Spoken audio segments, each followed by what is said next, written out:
तो स्टार्ट करते हैं चैप्टर नंबर 4 से। चैप्टर नंबर 4 हमारी बात करता है pitching the ideas and presentation. इस चैप्टर में हम देखेंगे कि जो हमारे एंटरप्रेन्योर्स हैं वो कैसे अपने बिजनेस में, अपने स्टार्टअप में इन्वेस्टर्स को अट्रैक्ट करते हैं।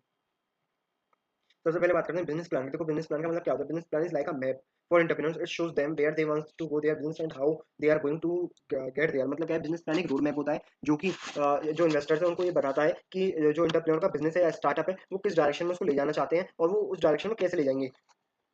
एक तरीके से जो एंटरप्रेन्योर है वो अपने बिजनेस को किस डायरेक्शन में ले जाना चाहता है और वो उस डायरेक्शन में कैसे ले जाएगा, इस चीज को हमारा बिजनेस प्लान बताता है। It includes the things like what the business aims to achieve and who their customers are and the how much money they expected to make and what will they do to make it happen. मतलब क्या है? ये बताता है यहाँ पे जो business है उसके विजन को, उसके जो एम्स है उसको बताता है, उसका जो कस्टमर बेस है उसको बताता है, टारगेट मार्केट है उसको बताता है, और हाउ बिजनेस अचीव सक्सेस, ये सारी चीजें हमारा बिजनेस प्लान बताता है। एग्जांपल्स दे रखे हैं आपको, जैसे कि फ्लिपकार्ट ई कॉमर्स जिएंट है, that reshape the India's retail landscape. इसके बारे में आप रीड आउट कर सकते हैं। अब बात करते हैं पिच डेक की। पिच डेक का मतलब क्या होता है? Pitch deck is a like and visually engaged presentation that the entrepreneur uses to pitch their business ideas to the potential investor or the stakeholder। देखो, पिच डेस्क का मतलब क्या होता है? पिच डेस्क का मतलब होता है, पिच डेक का मतलब होता है जो हमारा एंटरप्रेन्योर होता है वो अपने बिजनेस में, अपने स्टार्टअप में एंटरप्रेन्योर्स को, अपने स्टार्टअप में जो इन्वेस्टर्स को अट्रैक्ट करता है वो अट्रैक्ट करता है थ्रू एक प्रेजेंटेशन के जरिए से। मतलब एक प्रेजेंटेशन के जरिए से वो अपने बिजनेस में वो इन्वेस्टर्स को अट्रैक्ट करता है। उस प्रेजेंटेशन को ही हम बोलते हैं पिच डेक। पिच डेक का मतलब है कि कैसे हमारा जो एंटरप्रेन्योर है वो अपने बिजनेस में इन्वेस्टर्स को अट्रैक्ट करेगा, उस तरीके को, उस तौर तरीके को हम बोलते हैं पिच डेक। लिखा भी हुआ है, pitch deck is a succinct and visually engage presentation. Visually engage एक प्रेजेंटेशन होती है जिसमें कि एंटरप्रेन्योर यूज करता है टू पिच। पिच मतलब बुलाता है their business ideas to the potential investor और द स्टेक होल्डर्स को अट्रैक्ट करता है उससे, उसको हम बोलते हैं पिच डेक।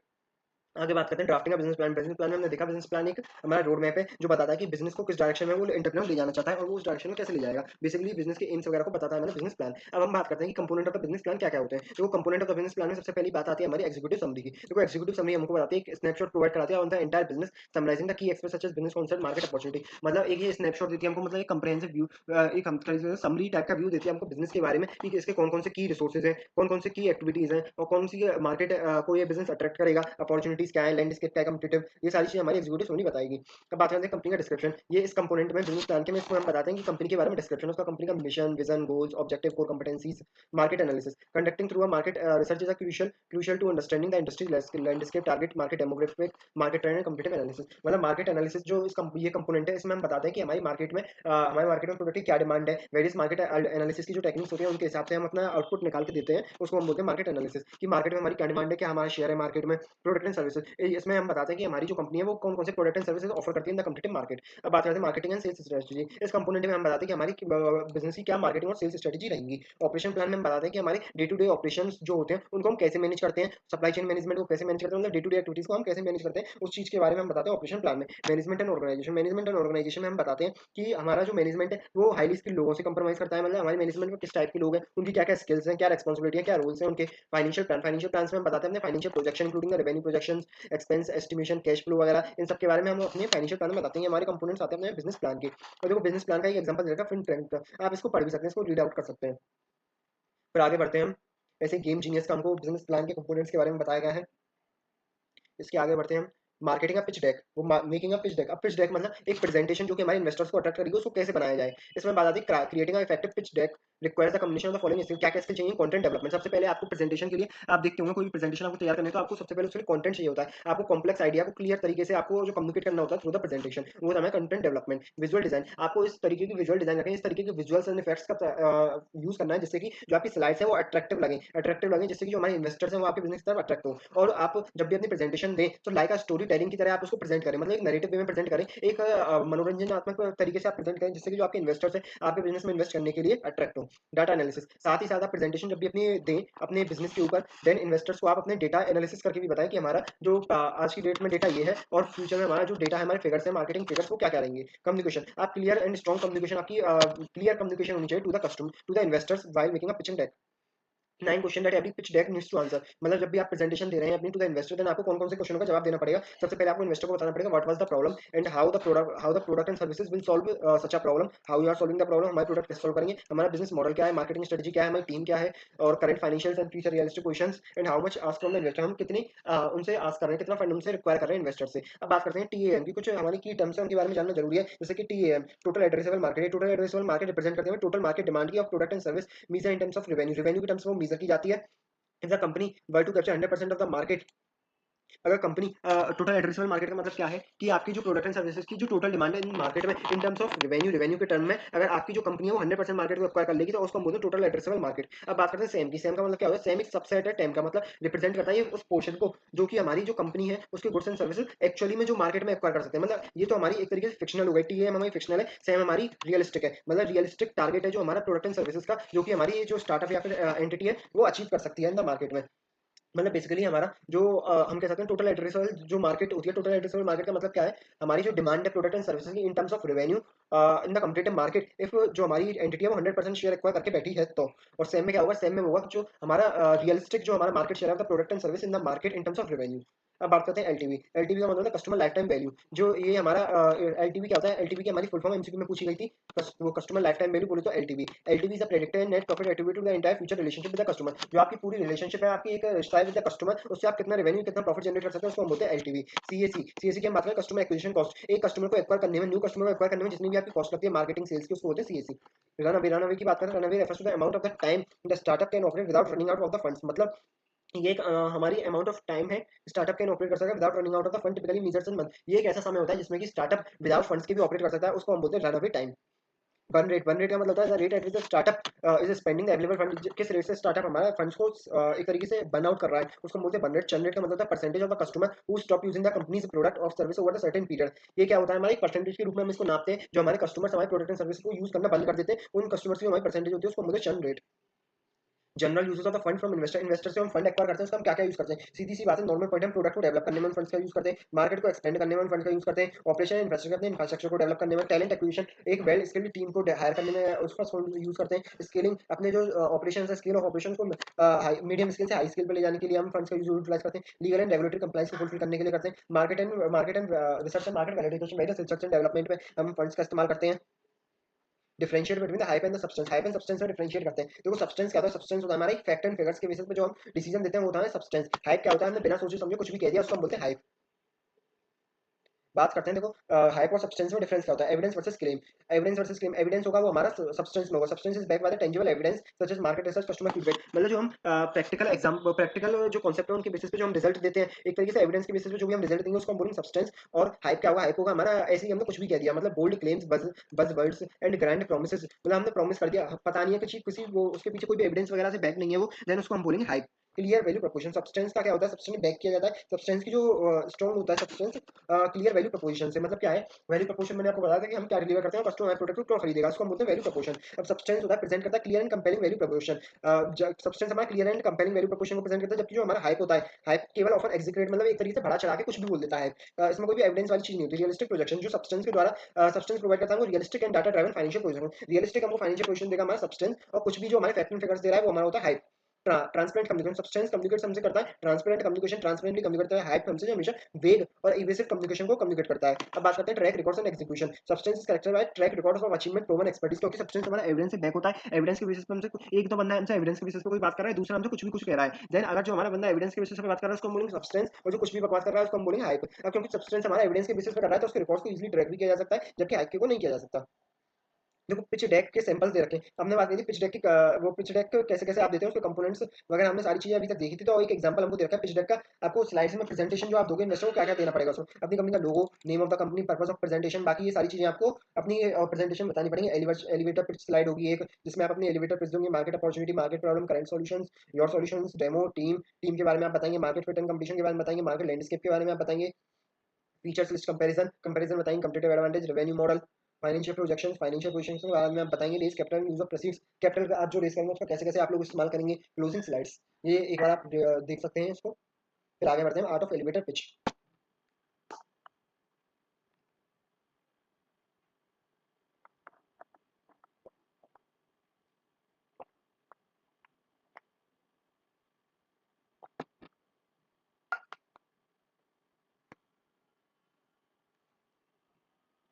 बात करते हैं art of elevator pitch. Elevator pitch मैंने आपको पहले लेक्चर्स में बताया कि एलिवेटर पिच का मतलब होता है ऐसी पिच, ऐसी जो हमारी पिच होती है जो कि 30 सेकंड से 2 मिनट तक चलती है, उस पिच को हम बोलते हैं एलिवेटर पिच। मतलब बहुत ही फास्ट तरीके से जो हम इन्वेस्टर को पिचिंग करते हैं उसको बोलते हैं एलिवेटर पिच। इसमें हम अपनी जो ऑर्गेनाइजेशन है उसको कंसाइज वे में डिफाइन करते हैं टू द इन्वेस्टर्स। अब बात करते हैं हम जो एलिवेटर पिच होती है, एक शॉर्ट एंड कंसाइज तरीके में अपनी ऑर्गेनाइजेशन के बारे में इन्वेस्टर को बताना, उसी को बोलते हैं एलिवेटर पिच। ये हमारी जो 30 सेकंड से 2 मिनट तक चलती है। एलिवेटर पिच के हमको एग्जांपल दे रखे हैं, अर्बन अर्बन कैप का, पॉलिसी बाजार का, ये सारे एग्जांपल हैं।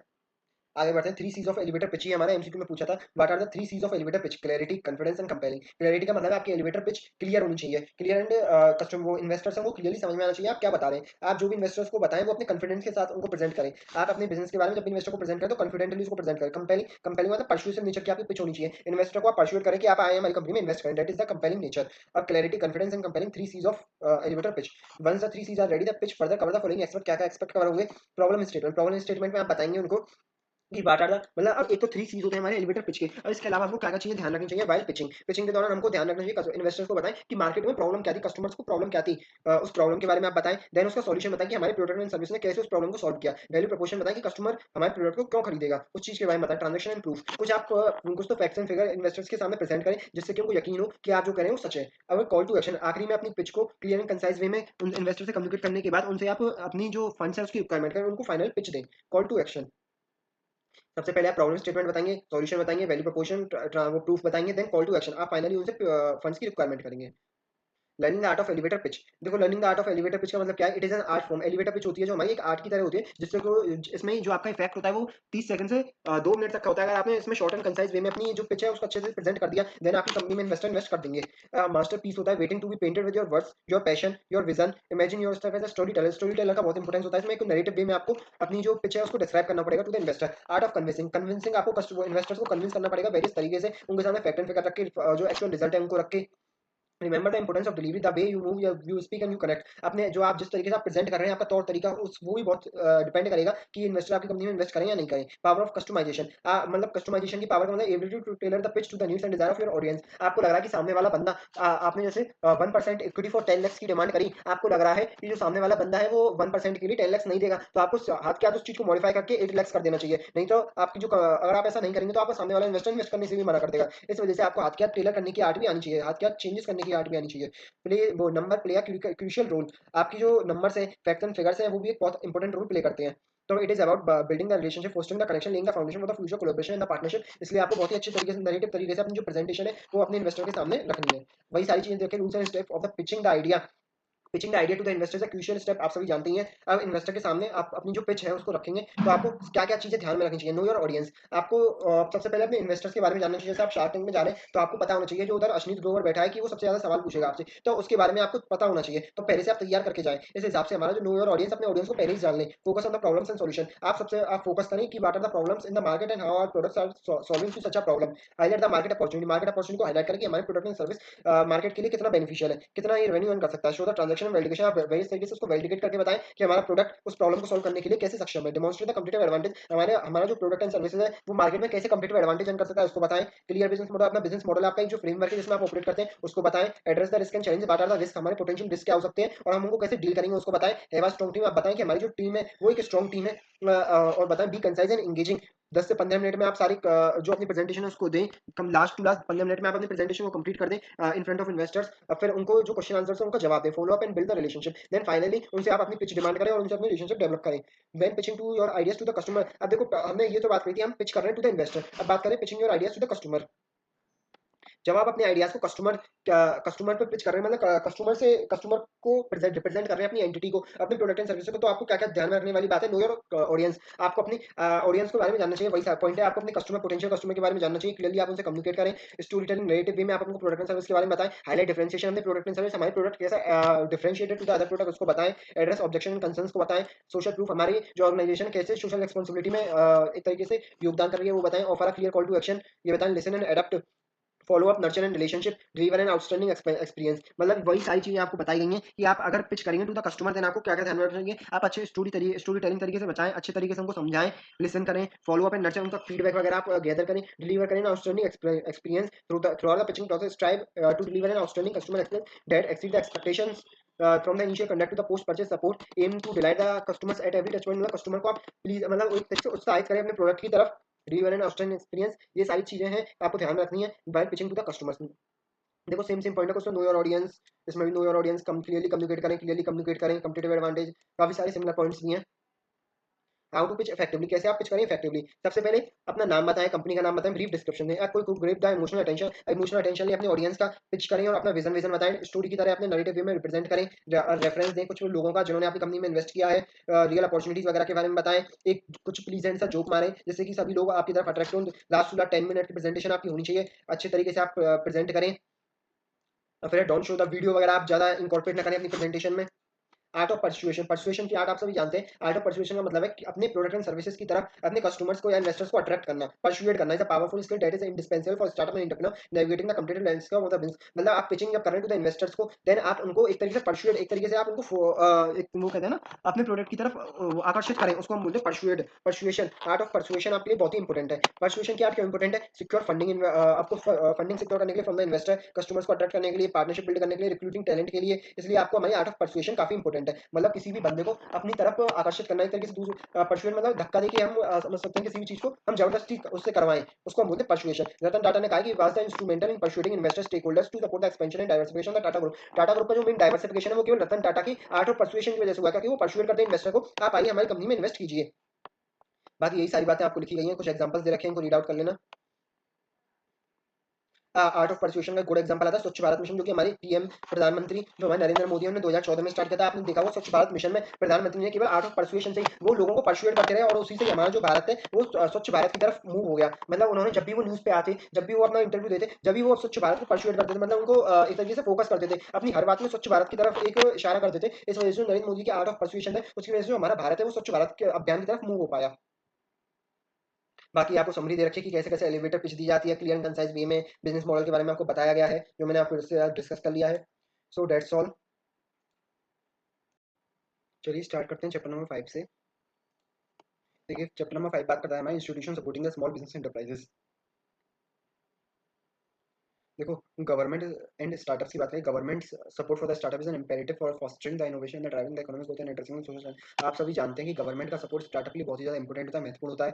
अब बात आती है कि गवर्नमेंट क्यों सपोर्ट करेगी इन स्टार्टअप्स को। देखो सीधी बात है, गवर्नमेंट इन स्टार्टअप्स को क्यों सपोर्ट करेगी, क्योंकि ये स्टार्टअप हमारी इकोनॉमी का डेवलपमेंट करते हैं, इकोनॉमी की ग्रोथ करते हैं, एम्प्लॉयमेंट प्रोवाइड कराते हैं इकोनॉमी में, और तुम्हारा रेवेन्यू जनरेट करते हैं, टैक्स पे करते हैं गवर्नमेंट को। तो गवर्नमेंट का तो फायदा ही फायदा है, इसलिए गवर्नमेंट इन स्टार्टअप्स को प्रमोट करती है। अब how the government can support this startup, कैसे कैसे सपोर्ट करती है? पॉलिसी फ्रेमवर्क से, पॉलिसी फ्रेमवर्क बना के, policy framework that reduces the burden, regulatory burden, streamline bureaucratic process. मतलब ऐसे गवर्नमेंट जो स्टार्टअप को सपोर्ट करती है, कैसे सपोर्ट करती है? उनका जो रेगुलेटरी कंप्लाइंस है उसको रिड्यूस करके, उनकी जो रेगुलेटरी बर्डन है, कंप्लाइंस बर्डन है, उसको रिड्यूस करके, उनको टैक्स एग्जम्पशन प्रोवाइड करके, एक्सेस टू द फंडिंग्स की बात है। गवर्नमेंट वेरियस फंडिंग स्कीम चलती है गवर्नमेंट की, जो कि केवल स्टार्टअप्स के लिए होते हैं। Government various funding schemes launch करती है जिसमें कि जो स्टार्टअप्स हैं वो उसका फायदा उठाकर फाइनेंस रेज कर सकते हैं। Infrastructure and incubation facilities, government of India होती है, जो गवर्नमेंट है हमारी, वो various infrastructure facility, incubation facility, incubation facilities का मतलब होता है एक ऐसी एजेंसी होती है इंक्यूबेशन एजेंसीज, जो कि हमारे स्टार्टअप्स को, जो कि अर्ली स्टेज पे होते हैं, उनको पूरा सपोर्ट प्रोवाइड कराते हैं, उनको मेंटरिंग सर्विस प्रोवाइड कराती हैं, उनके जो प्रोग्राम्स वगैरह हैं उनमें स्टार्टअप्स को पार्टिसिपेट कराती हैं, जिससे कि उनकी जो स्टार्टअप के जो इंटरप्रेन्योर्स हैं उनकी स्किल्स वगैरह डेवलप होते हैं। इंक्यूबेटर बेसिकली एक एजेंसी जो फैसिलिटेट करती है स्टार्टअप्स को।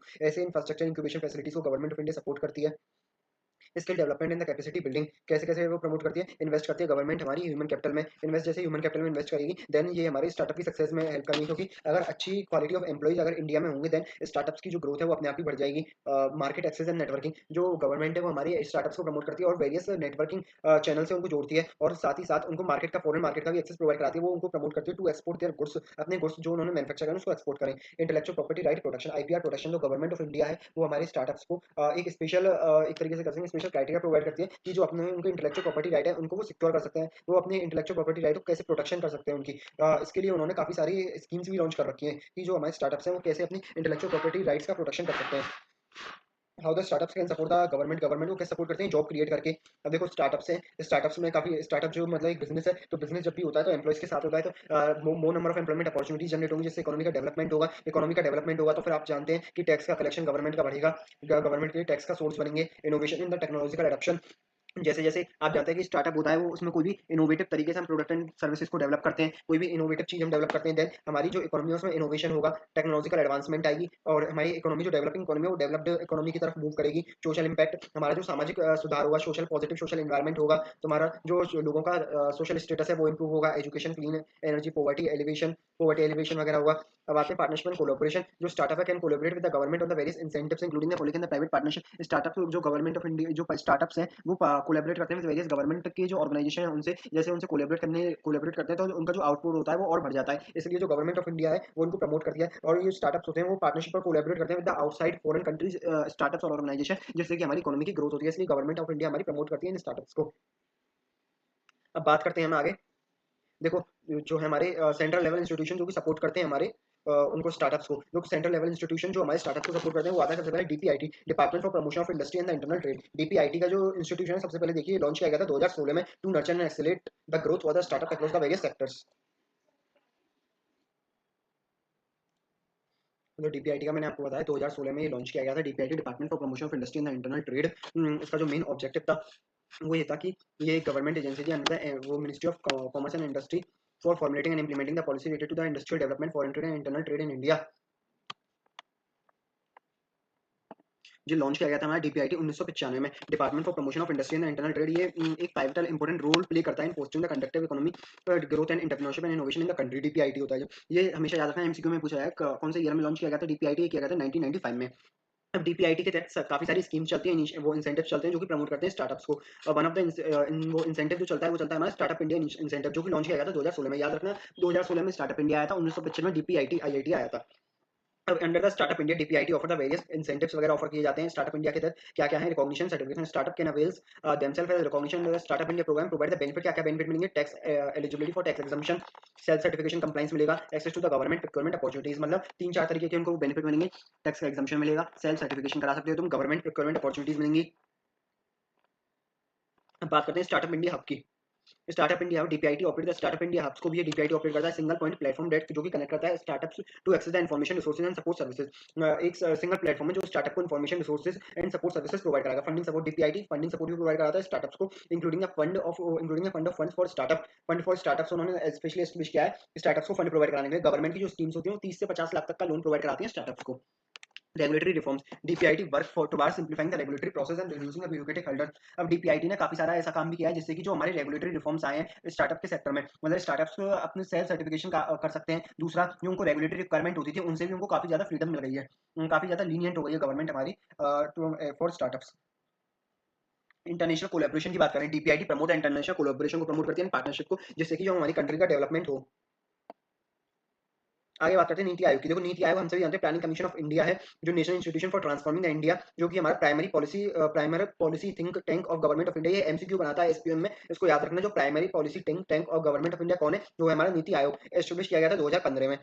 जो नीति आयोग है वो रिप्रेजेंट किया गया, वो इस बार रिप्रेजेंट कर दिया गया प्लानिंग कमीशन के द्वारा, उसको वो कर दिया गया था replace, since has plays a crucial role in India shaping the development में क्रूशियल रोल प्ले कर रहा है। और जो नीति आयोग ने काफी सारे इंसेंटिव चलाए हुए हैं, जैसे कि अटल इनोवेशन मिशन है जो कि लॉन्च किया गया था for innovation and entrepreneurship across the country को प्रमोट करने के लिए। एंटरप्रेन्योरशिप को प्रमोट करने के लिए देखो वही सारी बातें लिखी गई हैं, घुमा फिरा के वही सब कुछ लिखा गया है। जितनी भी ऑर्गेनाइजेशन होती है वो सपोर्ट ही प्रोवाइड करती है हमारे स्टार्टअप्स को। जैसे कि हमारी नीति आयोग में अब एमसीक्यू क्या बनता है, जो अटल इंक्यूबेशन सेंटर है वो किसके तहत बना है, वो बना है हमारे नीति आयोग के तहत। अटल इंक्यूबेशन सेंटर जो कि सपोर्ट करते हैं हमारे establishment of Atal incubation centre in the academic institution research organization. Atal thinking labs, ये हमारी जो इनोवेशन लैब्स होती हैं जो कि स्कूल्सों में वो एस्टेब्लिश की गई, जिससे कि जो हमारे स्टूडेंट्स हैं वो रिसर्च की तरफ प्रमोट हो, जिससे कि स्टार्टअप्स को वो ऑर्गेनाइज कर सकें।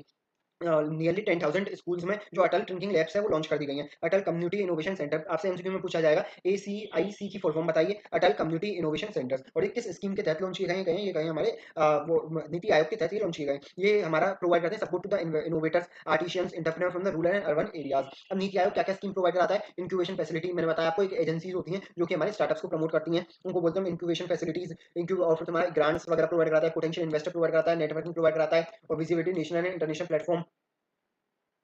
अब आगे बात करते हैं हम सिडबी की। आपने नाम तो सुना ही होगा, small industry development bank of India, जो कि 1990 में लॉन्च की गई थी। ये एक हमारा financial institution government of India own करती है। इसका जो मेन पर्पस है वो टू फाइनेंस करना है स्मॉल वो एमएसएमई को, micro small and medium enterprises को। अब सिडबी के तहत ही काफी सारी स्कीम चलती है। सिडबी स्टार्टअप मित्रा पोर्टल, सिडबी स्टार्टअप मित्रा पोर्टल एक ऑनलाइन प्लेटफॉर्म है जो कि फैसिलिटेट करता है collaboration between the startup and investor के बीच में। अब देखो एक एमसीक्यू बनाता है इसमें एमसीक्यू पूछा था आपसे कि वो स्माइल, वो उसमें एमसीक्यू में पूछा था सिडबी स्माइल की फुल फॉर्म बताइए, तो आपको बताना था उसमें SIDBI make in India soft loan fund for micro small and medium enterprise. दूसरा इसी में एक एमसीक्यू और बना था, जो आपका स्माइल है वो किसने लॉन्च किया था, वो किस स्कीम के तहत था, वो तो हमारा सिडबी के तहत small industry development bank of India ने लॉन्च किया था make in India soft loan fund for micro and medium enterprises. Small MSME को जो लोन प्रोवाइड कराते हैं वो हमारे प्रोवाइड कराती है SIDBI. SIDBI venture capital fund for startup, ये भी इसने एस्टैब्लिश किया है, जो कि मैनेज किया जाता है सिडबी के द्वारा। वही सारे फंड्स लेके गए, फाइनेंस प्रोवाइड कराएगी, flexibility on term payment loan में, कैपेसिटी बिल्डिंग मेंटरिंग करेगी, नेटवर्क अपॉर्चुनिटीज प्रोवाइड कराएगी।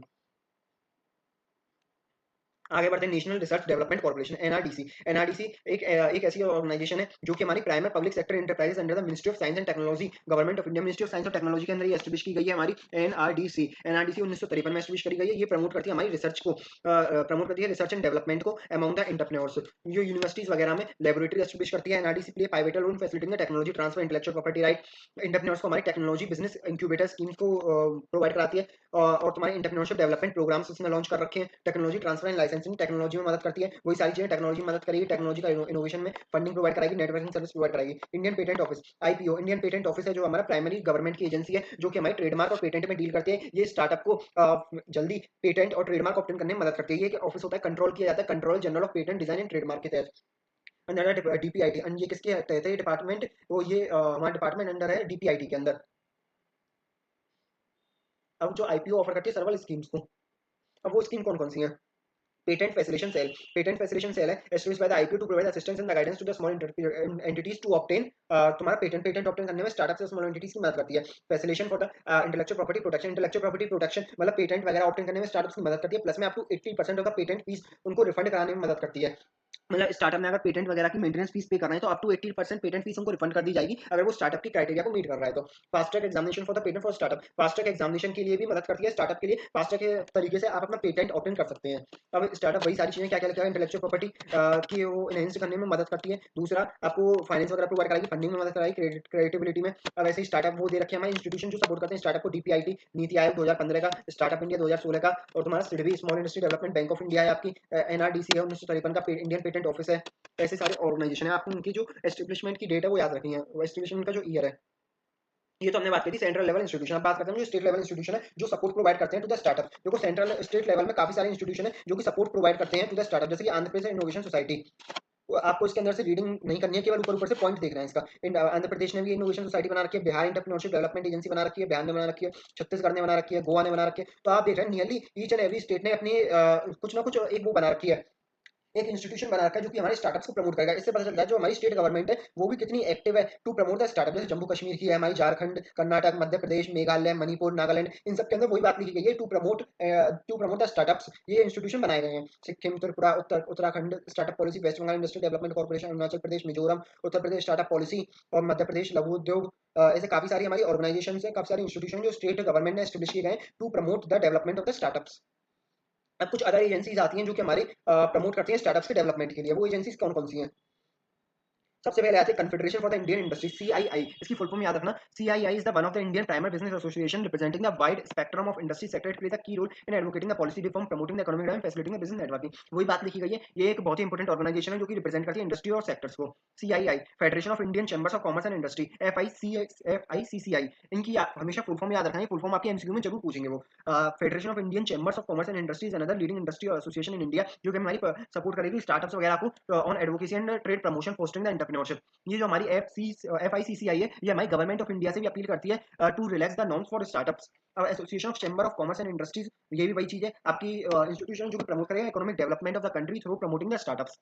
National association of software and service companies, ये हमारी आईटी बेस्ड स्टार्टअप इंडस्ट्रीज को प्रमोट करती है। Indian angel network, Indian angel number largest Indian network है India का, जो कंप्रोमाइज करता है सक्सेसफुल स्टार्टअप्स को। जैसे आपने शार्क टैंक देखा, वो शार्क टैंक कुछ नहीं है, वो भी इंडियन एंजल नेटवर्क का एग्जांपल है जो कि सक्सेसफुल एंटरप्रेन्योर्स हैं और इन्वेस्ट करते हैं टू द न्यूली स्टार्टअप्स में। अब बात करते हैं हम अब बात करते हैं एसोसिएशन, वो associated chamber of commerce industries of India. इसकी बात करते हैं हम, associated chambers of commerce and industry of India की, और FICCI federation of Indian chambers of commerce and industry. ये जो हमारे दो इंपॉर्टेंट ऑर्गेनाइजेशन है ये सपोर्ट करते हैं entrepreneur journey from zero to one, मतलब एंटरप्रेन्योर्स को फुली एंड फाइनली डेवलपमेंट में मदद करते हैं। जो हमारा जो एसोसिएशन ऑफ चैम्बर है ये हमारी कैसे मदद करता है? ये मदद करता है supporting the startup, fostering the entrepreneurship through various incentives. अब इसके इंसेंटिव्स क्या क्या है? अब देखो इसमें ही आपसे क्वेश्चन पूछा जाएगा, एडब्ल्यूएसओ सीएचएम में आपके कौन कौन से इंसेंटिव्स लॉन्च किए गए हैं? तो startup launch pad, startup launch pad किसने लॉन्च किया है? ये लॉन्च किया है हमारा एडब्ल्यूएसओ सीएचएम ने। Startup launch pad programme provide a platform startup to showcase the innovation product and services को शो करने का एक लॉन्च पैड है। एक तरीके से एक मार्केट प्लेस है जहाँ पे स्टार्टअप अपने प्रोडक्ट वगैरह को दिखाते हैं, लॉन्च करते हैं। स्टार्टअप एक्सेलरेशन प्रोग्राम में इसमें क्या होता है, स्टार्टअप्स को वेरियस एक्सेलरेटर्स की मदद प्रोवाइड की जाती है under this scheme. Policy advocacy में जो पॉलिसी मेकर्स और गवर्नमेंट अथॉरिटीज है उनसे जो हमारी ये एसोसिएशन है वो बात करती है कि गवर्नमेंट से बात करती है कि भैया स्टार्टअप्स के लिए आप नई नई पॉलिसी और इंसेंटिव्स लॉन्च कीजिए। इंक्यूबेशन एंड को वर्किंग स्पेस, इंक्यूबेशन मैंने बताया आपको, इंक्यूबेशन एक्सेलरेटर और एजेंसीज वगैरह की सर्विसेज भी एसोसिएशन प्रोवाइड कराती है। ऐसे ही सेम आपका federation of Indian chamber of commerce and industry है जो कि आपको एक्सेलरेटर सर्विस प्रोवाइड कराएगी। इन्वेस्टर कनेक्ट प्लेटफॉर्म, इन्वेस्टर से कनेक्ट करने के लिए प्लेटफॉर्म प्रोवाइड कराएगी। स्टार्टअप पॉलिसी एडवोकेसी मतलब गवर्नमेंट ऑफ इंडिया से पॉलिसीज मेकर से आपको स्टार्टअप्स की एक वो कहते हैं ना एक वो लगाना, सिफारिश लगाइए गवर्नमेंट ऑफ इंडिया से कि आप स्टार्टअप्स के लिए नए नए इंसेंटिव्स वगैरह लॉन्च कीजिए। स्टार्टअप कॉन्क्लेव्स एंड समिट, ये एमसीक्यू बना था। एमसीक्यू में इसमें ये पूछा गया था स्टार्टअप कॉन्क्लेव्स एंड समिट किसके द्वारा लॉन्च किया गया है, आप बताएंगे federation of Indian chamber of commerce and industries के द्वारा ये लॉन्च किया गया है स्टार्टअप कॉन्क्लेव्स एंड समिट। इसमें क्या करता है, industry events to facilitate knowledge sharing and network collaboration among the startups के लिए ये इंसेंटिव्स लॉन्च किया गया है। एंजल नेटवर्क, देखो एंजल नेटवर्क क्या होता है, ग्रुप ऑफ इंडिविजुअल्स इन्वेस्टर्स होते हैं जो कि अपने pool their resources to invest in the early startups, मतलब अर्ली स्टार्टअप जो नए नए स्टार्टअप्स होते हैं उनमें ये लोग इन्वेस्ट करते हैं, उनको बोलते हैं एंजल इन्वेस्टर्स। अब देखो एंजल इन्वेस्टर्स के बारे में कुछ बातें हमको बताई गई हैं। Membership, angel network consist of accelerated investor who have financial means and expertise in to invest in the startup. इसमें जो मेंबर्स होते हैं वो लोग होते हैं जिनके पास पैसा होता है, प्लस में वो काफी एक्सपीरियंस बंदे होते हैं। डील सोर्सिंग का मतलब क्या है, angel network actively scouts for promoting the startup opportunity through various channels including the referral from members, pitch event, incubator and accelerator. इनको एक्सीलरेटर वगैरह की सर्विसेज मतलब आउटसोर्सिंग वाली काफी सारी सर्विसेज भी ये लोग प्रोवाइड कराते हैं। ड्यू डिलिजेंस, जो हमारे एंजल इन्वेस्टर्स होते हैं, एंजल इन्वेस्टर्स वो इन्वेस्ट करते हैं किसी भी स्टार्टअप में after analysing the startup and with their due diligence का मतलब है प्रॉपर अच्छे तरीके से उसको मायना करने के बाद ही किसी स्टार्टअप में ये लोग इन्वेस्ट करते हैं। ये इन्वेस्ट करते हैं उस स्टार्टअप में, then with the due diligence invest करते हैं, तो उसको अपना पूरा सपोर्ट प्रोवाइड कराते हैं, उसको अपनी स्ट्रेटेजीज वगैरह भी ये लोग प्रोवाइड कराते हैं। मेंटरशिप एंड सपोर्ट, वही बात हो गई, उनको अपनी स्ट्रेटेजी, गाइडेंस, इंडस्ट्री कनेक्शन वगैरह ये सारी चीजें उनको प्रोवाइड कराते हैं एंजल इन्वेस्टर्स। कुछ एग्जांपल्स दिए गए जैसे कि Flipkart, Indian leading e commerce platform Sachin Bansal Binny Bansal द्वारा फाउंड किया गया था। Investors such as SL partner and Tiger Global ने इनकी मदद करी, फ्लिपकार्ट की मदद करी to become a global leader. अब बात करते हैं आइडेंटिफाइंग द सम, ऐसे कुछ दो एग्जांपल है, इनको रीड कर लेना। Identifying some active angel investor, angel network, कुछ एंजल नेटवर्क्स के हमको एग्जांपल दिए गए, उनको डिस्कस करते हैं। जैसे कि हमारा वो इंडियन एंजल नेटवर्क है, ये हमारा फाउंडेड किया गया था 2006 में, जो कि कंप्रोमाइज करता है successful entrepreneurs and industry leaders को। और जो हमारे इंडियन एंजल नेटवर्क्स के द्वारा जो फाइनेंस किए गए, मतलब एक तरीके से फाइनेंस किए गए स्टार्टअप्स हैं, उनके एग्जांपल फ्लिपकार्ट, मिंत्रा, ध्रुवा, बॉक्स 8, स्टेजला। अब लेट्स वेंचर भी जो फाउंडेड किया गया था 2013 में, ये भी एक ऐसा वेंचर है जो कि हमारे अर्ली स्टार्टअप्स की मदद करता है टू ग्रो करने में। ऐसे इसके जो नोटेबल एग्जांपल है शेयर चैट, भारत पे, वेंचर कैपिटलिस्ट भी एक हमारा इंजन नेटवर्क का एग्जांपल है जो कि 2015 में लॉन्च किया गया था। इसके एग्जांपल भारत पे, मतलब इन लोगों को उसने वेंचर कैपिटलिस्ट नाम के इंडियन इन्वेस्टर ने फाइनेंस किया है। ये बताया क्या है, 500 स्टार्टअप को याद रखें, 500 स्टार्टअप बहुत ही ज्यादा इंपॉर्टेंट हमारा हम कह सकते हैं इंजन नेटवर्क का एग्जांपल है। 500 startup also 500 billions in India. Venture capital founded किया गया था 2010 में, और इसमें जो 500 startups provide funding, mentorship and access to the global network of investor and entrepreneurs and industries expert empowering the startup to scale their network. इसमें क्या होता है, जो हमारे 500 स्टार्टअप्स हैं वो हमारे प्रोवाइड करते हैं फंडिंग, प्रोवाइड करते हैं मेंटरशिप, प्रोवाइड करते हैं एक्सेस करते हैं टू द न्यूली स्टार्टअप्स को। इसके एग्जांपल है हमारे अन अकेडमीज का मेन एग्जांपल हो गया, ऐसे ही काय कैपिटल हो गया। काय कैपिटल 2011 में फाउंडेड किया गया था। और इसके एग्जांपल है हमारे ग्रो, ग्रो आप सभी जानते हैं, एक ट्रेडिंग ऐप है, ग्रो ब्रोकरेज ऐप है। वेदांतु, वेदांतु एक एजुकेशन ऐप है। और अब इसमें जो आखिरी में आता है वो समरी आता है। समरी मैंने आपको बताया था गवर्नमेंट ऑफ इंडिया क्यों प्रमोट करती है हमारे स्टार्टअप्स को, इसलिए प्रमोट करती है हमारी स्किल डेवलपमेंट में मदद करते हैं, हमारी इकोनॉमी का ग्रोथ करते हैं, इसलिए हमारी गवर्नमेंट ऑफ इंडिया स्टार्टअप्स को प्रमोट करती है। यही सारी चीजें हमारी समरी में लिखी गई है। तो डेट्स ऑल, ये हमारा चैप्टर नंबर 5 पे हो जाता है। तो स्टार्ट करते हैं चैप्टर नंबर 6 से, फंडिंग एंड वैल्यूएशन से। देखिए, जो हमारा फंडिंग एंड वैल्यूएशन है, इस चैप्टर में हम पढ़ेंगे कि ये जो स्टार्टअप है वो अपने फंड को कैसे मैनेज करेंगे और कैसे इन्वेस्टर से अपना फंड रेज कर सकते हैं। सबसे पहले बात करते हैं टाइप्स ऑफ फंड की। उससे पहले भी बात करते हैं, देखो इसमें बताया why do the startup needs fund, startup को फंड्स की जरूरत क्यों पड़ती है। हम सभी जानते हैं स्टार्टअप को फंड की जरूरत पड़ती है प्रोटोटाइप क्रिएट करने के लिए। प्रोटोटाइप मैंने आपको बताया था कि एक आपका जो प्रोडक्ट होता है इसका बेसिक वर्जन एक बोलते हैं कॉपी होती है विद द एसेंशियल फीचर, उसको बोलते हैं प्रोटोटाइप। प्रोटोटाइप क्रिएशन के लिए उसको फंड्स की रिक्वायरमेंट होती है। प्रोडक्ट को डेवलप करने के लिए फंड्स की रिक्वायरमेंट होती है। टीम हायर करने के लिए, एक टैलेंटेड टीम हायर करने के लिए फंड्स की रिक्वायरमेंट होती है। वर्किंग कैपिटल को मैनेज करने के लिए, मतलब डे टू डे अपनी एक्टिविटीज ऑपरेशंस को करने के लिए, ऑपरेशन एक्सपेंसेस को करने के लिए उसको फंड्स की रिक्वायरमेंट होती है। लीगल एंड कंसल्टिंग सर्विसेज, जो हमारी लीगल एंड कंसल्टेंसी सर्विसेज होती हैं, वहाँ काफ़ी सारी रेगुलेटरी रिक्वायरमेंट्स होती हैं, उनको फुलफिल करने के लिए। रॉ मटेरियल एंड इक्विपमेंट खरीदने के लिए फंड्स की रिक्वायरमेंट होती है। Licence and certification, various trademarks की, और हमारे वेरियस लाइसेंस होते हैं जैसे लेवल लाइसेंस, इन सबको ऑब्टेन करने के लिए हमारी फंड्स की जरूरत होती है। जीएसटी के कंप्लाइंसेस करने के लिए हमको फंड्स की जरूरत होती है। Marketing and sales, various marketing and sales strategy को परफॉर्म करने के लिए हमको फंड्स की रिक्वायरमेंट होती है। Office space and administration space, हमारे एडमिनिस्ट्रेशन एक्सपेंसेस हो जाए, बिजली का खर्चा, रेंट, ये इन सारी एक्सपेंसेस को फुलफिल करने के लिए हमको फंड्स की रिक्वायरमेंट होती है। अब बात करते हैं कि हमारे फंड्स के टाइप क्या-क्या हैं। आप सभी जानते हैं 3 तरीके के फंड्स के टाइप होते हैं, इक्विटी, डेब्ट एंड ग्रांट्स। देखो इक्विटी फंड वो फंड होता है जो कि हमको मिलता है अगेंस्ट द इक्विटी। इन्वेस्टर हमारी कंपनी में इक्विटी खरीदते हैं और हमको इक्विटी के बदले हमको फंड प्रोवाइड करते हैं, उसको बोलते हैं इक्विटी। डेब्ट वो होता है जो हम अपनी असेट्स को एक तरीके से गिरवी रख के जिस पे पैसा लेते हैं उसको हम बोलते हैं डेब्ट फाइनेंसिंग। डेब्ट फाइनेंसिंग का मतलब बोरो करते हैं मनी अगेंस्ट एनी सम कोलेटरल। ग्रांट की बात करते हैं। ग्रांट का मतलब क्या है? ये ग्रांट होते हैं हमारे, अवार्ड दिए जाते हैं by the government of India के द्वारा, जो टू गवर्नमेंट के द्वारा दिए जाते हैं फॉर स्पेसिफिक पर्पस के लिए, किसी स्पेसिफिक गोल या पर्पस के लिए दिए जाते हैं, उनको बोलते हैं ग्रांट्स। इक्विटी का जो नेचर होता है, इसका कोई भी आपको रीपेमेंट की कोई भी लायबिलिटी नहीं होगी। डेब्ट का आपकी रीपेमेंट की लायबिलिटी होती है टू द जो आपका वो है डेब्ट, वो एक तरीके से हम बोलते हैं डेब्ट ओनर है, उसको आपको डेब्ट जो फंड है वो रीपेमेंट करना पड़ेगा। ग्रांट की there is no liability for repayment. Risk की बात करें तो इक्विटी में लेस रिस्क की होती है, डेब्ट हमारा मोर रिस्क होता है, बिकॉज आपको उसकी पेमेंट रेगुलर करनी होगी। और जो ग्रांट है, ग्रांट में रिस्क होगा अगर स्टार्टअप जो जिस पर्पस के लिए ग्रांट दिया गया है उस पर्पस को मीट नहीं कर पाता है, देन जो गवर्नमेंट आपका ग्रांट उसको वापस ले लेगी। थ्रेशोल्ड ऑफ कमिटमेंट की बात करते हैं। इक्विटी में आपको कोई भी थ्रेशोल्ड नहीं है कमिटमेंट, जैसे कोई भी आपको फिक्स्ड पेमेंट ऑफ इंटरेस्ट नहीं है, जबकि डेब्ट में आपको fixed payment of periodic payment of interest करना ही करना पड़ेगा। ग्रांट्स के केस में वही वाली बात है, अगर आप उसके पर्पस को फुलफिल नहीं कर पाए, देन गवर्नमेंट आपसे ग्रांट आपका वापस ले लेगी। रिटर्न टू द इन्वेस्टर हम बात करते हैं। इसमें हमारी जो कंपनी की ग्रोथ होती है वो रिटर्न मिलती है इन्वेस्टर को, इसमें इंटरेस्ट का रिटर्न मिलता है, इसमें नो रिटर्न मिलती है ग्रांट में। Involvement in the decision, equity वाले हमारे पूरे जो इक्विटी इन्वेस्ट होते हैं वो पूरी तरीके से सहभागिता करते हैं हमारी डिसीजन मेकिंग में। डेब्ट वालों को कोई मतलब नहीं है हमारी डिसीजन मेकिंग प्रोसेस से, और जो हमारे ग्रांट वाले ग्रांट दिए जिन्होंने उनको भी कोई मतलब नहीं है। सोर्सेज की इक्विटी की जो सोर्स है, angel investor, self financing, venture capitalist है। डेब्ट के सोर्स हमारी वेरियस बैंक्स हैं, non banking financial institute, government loan. Grants हमको देखिए central government, state government, corporate challenges grant, काफी सारे हमको ग्रांट्स गवर्नमेंट से मिलते हैं। अब बात करते हैं stage and sources of startup funding. देखो सबसे पहले हम बात करते हैं कि sources of the startup funding और उसकी स्टेजेस की। देखो सबसे पहले कोई भी स्टार्टअप होता है उसकी पहली स्टेज होती है हमारी stage one, pre seed stage. Pre seed stage एक हमारी बेसिक स्टेज होती है जिसमें कि स्टार्टअप होता है हमारा अर्लीस्ट फेज में होता है, और जो स्टार्टअप होता है वो केवल एक आइडिया होता है, एक कॉन्सेप्ट होता है। अभी तक जो हमारा फाउंडर है उसने ना तो कोई प्रोडक्ट डेवलप किया है, ना ही कोई सर्विसेज उसने डेवलप की है, केवल उसके दिमाग में एक आइडिया है। उस स्टेज को हम बोलते हैं प्री सीड स्टेज। ये बहुत ही क्रूशियल स्टेज होती है। इस स्टेज में जनरली फाइनेंस जो फंड्स होते हैं वो इजीली अवेलेबल नहीं होते to the founder, because startup is just idea at this stage. तो इस स्टेज पे जो हमारी फंडिंग्स की रिक्वायरमेंट है वो हम कैसे फुलफिल कर सकते हैं? सेल्फ फाइनेंसिंग या बूटस्ट्रैपिंग। बूटस्ट्रैपिंग का कॉन्सेप्ट मैंने आपको बताया था कि आप अपने रिलेटिव और अपने खुद के जो फंड्स हैं, अपने जो बिजनेस से जो डेवलप हुए फंड्स है उनको लगाएं, उसको हम बोलते हैं बूटस्ट्रैपिंग। बूटस्ट्रैपिंग का सबसे अच्छा एग्जांपल हमारा ज़ीरोधा का था। अब बात करें support from the family and the friends and the family की। देखो आप अपनी फैमिली या फ्रेंड से भी कुछ फंड्स उधार ले सकते हैं, बोरो कर सकते हैं, उससे अपना जो प्री सीड स्टेज है उसको फाइनेंस कर सकते हैं। Participation the business plan completion. Business plan completion क्या होता है? देखो हमारी जो गवर्नमेंट है या वेरियस इंस्टीट्यूशंस होते हैं वो समय समय पर कुछ हमारी कंपटीशन ऑर्गेनाइज करते रहते हैं स्टार्टअप से रिलेटेड। देन उन कंपटीशन में आप पार्टिसिपेट कीजिए और उन कंपटीशन को जीतिए। देन उन कंपटीशन को जीतने के बाद जो आपको प्राइज मनी मिलेगी वो आपके लिए एज अ फंड काम करेगी। अब आते हैं हम सीड स्टेज। सीड स्टेज में क्या है? स्टार्टअप ने अपना जो एक तरीके से जो फाउंडर है उसने अपने कदम जमा लिए, उसने अपना जो प्रोडक्ट है वो डेवलप कर लिया है। Early phase for development and typically with the prototype और minimum viable product in hand, मतलब वो एमवीपी डेवलप कर चुका है। तो उस स्टेज को हम बोलेंगे सीड स्टेज। इस स्टेज में जनरली आपको जो फंड है वो इजीली अवेलेबल हो जाते हैं। एंजल इन्वेस्टर से venture capitalist, startup accelerator, incubator. मैंने आपको बताया था वेंचर कैपिटलिस्ट वो होते हैं जो आपको फंड्स प्रोवाइड कराते हैं अगेंस्ट योर इक्विटी। अब देखो हमको फंड्स कैसे कैसे मिल सकते हैं उसमें हमारा सीड स्टेज है। सीड स्टेज में आपको फंड्स मिल सकते हैं आपके इंक्यूबेटर्स के थ्रू।